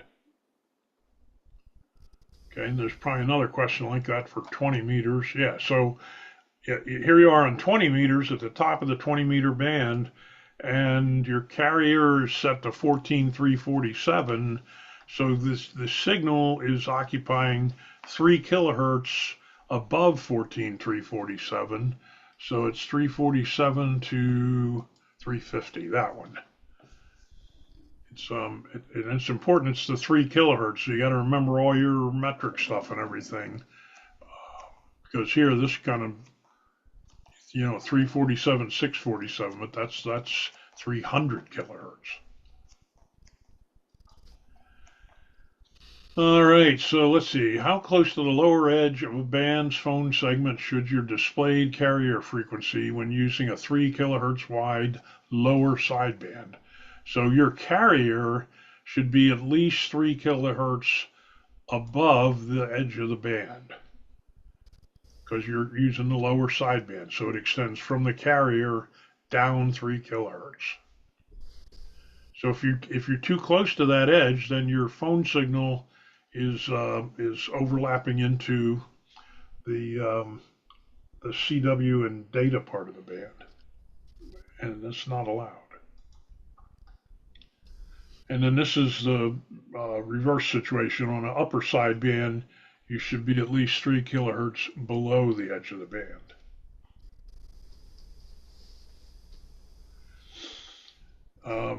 Back to the amplifier again. So why do we neutralize an amplifier? And that's to eliminate self-oscillations.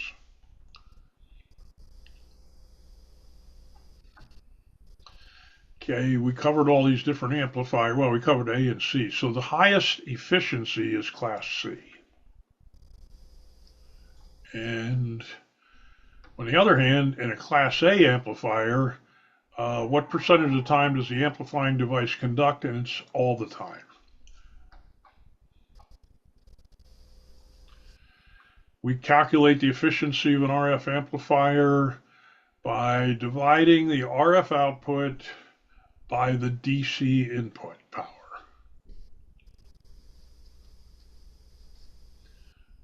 So the right answer is divide. And then you got to remember it's the RF output divided by the DC input. That should be logical. Which of the following describes a linear amplifier?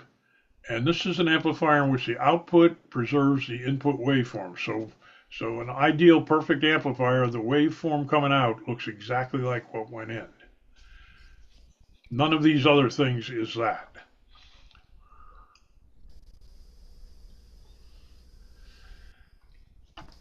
Class C power stage. So which of the following modes is a Class C power stage appropriate for amplifying a modulated signal? So remember, Class C is nonlinear, so we can only use it to amplify of these choices FM.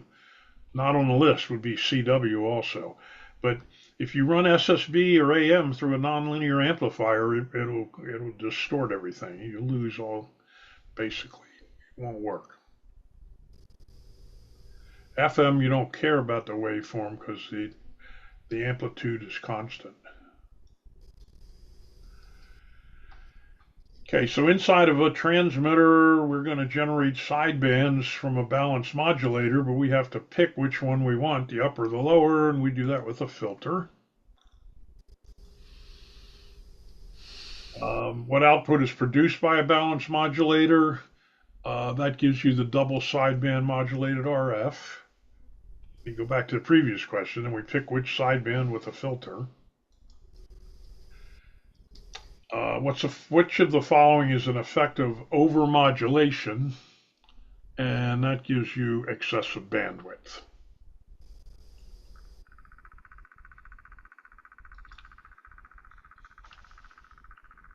What's meant by the term flat topping when referring to an amplitude modulated phone signal? Well, that means that you're overdriving it and you're distorting the signal. And Roll drew a picture of that. Instead of having a nice clean sine wave, the top part of it gets flattened out because you're overdriving it.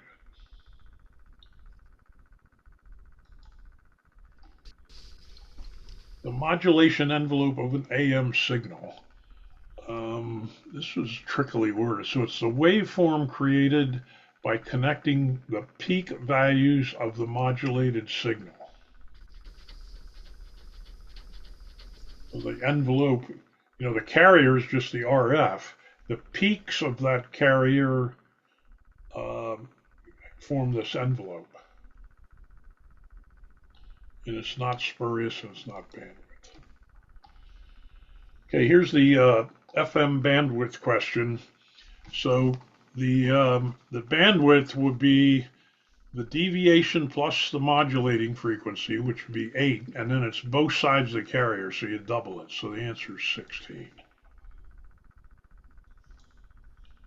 And here's the thing with the multiplier. So we've got 5 kilohertz of deviation at 146.52, but we generate that signal with a 12.21 megahertz oscillator. So you do the math and you say, oh, okay, 146.52 divided by 12.21. So we must have a 12 times multiplier to get from this oscillator to the final output, which means the deviation gets multiplied 12 times. So the frequency deviation for the oscillator is 5 kilohertz divided by 12, which is this, 416.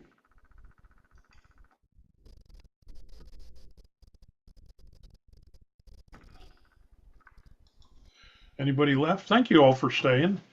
And those of you who didn't stay, I understand.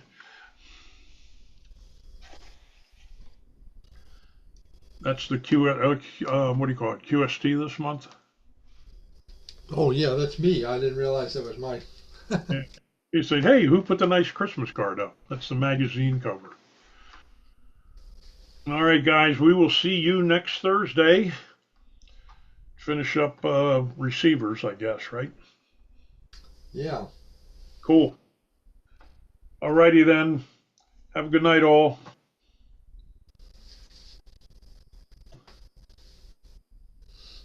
Okay, I thought I stopped the recording.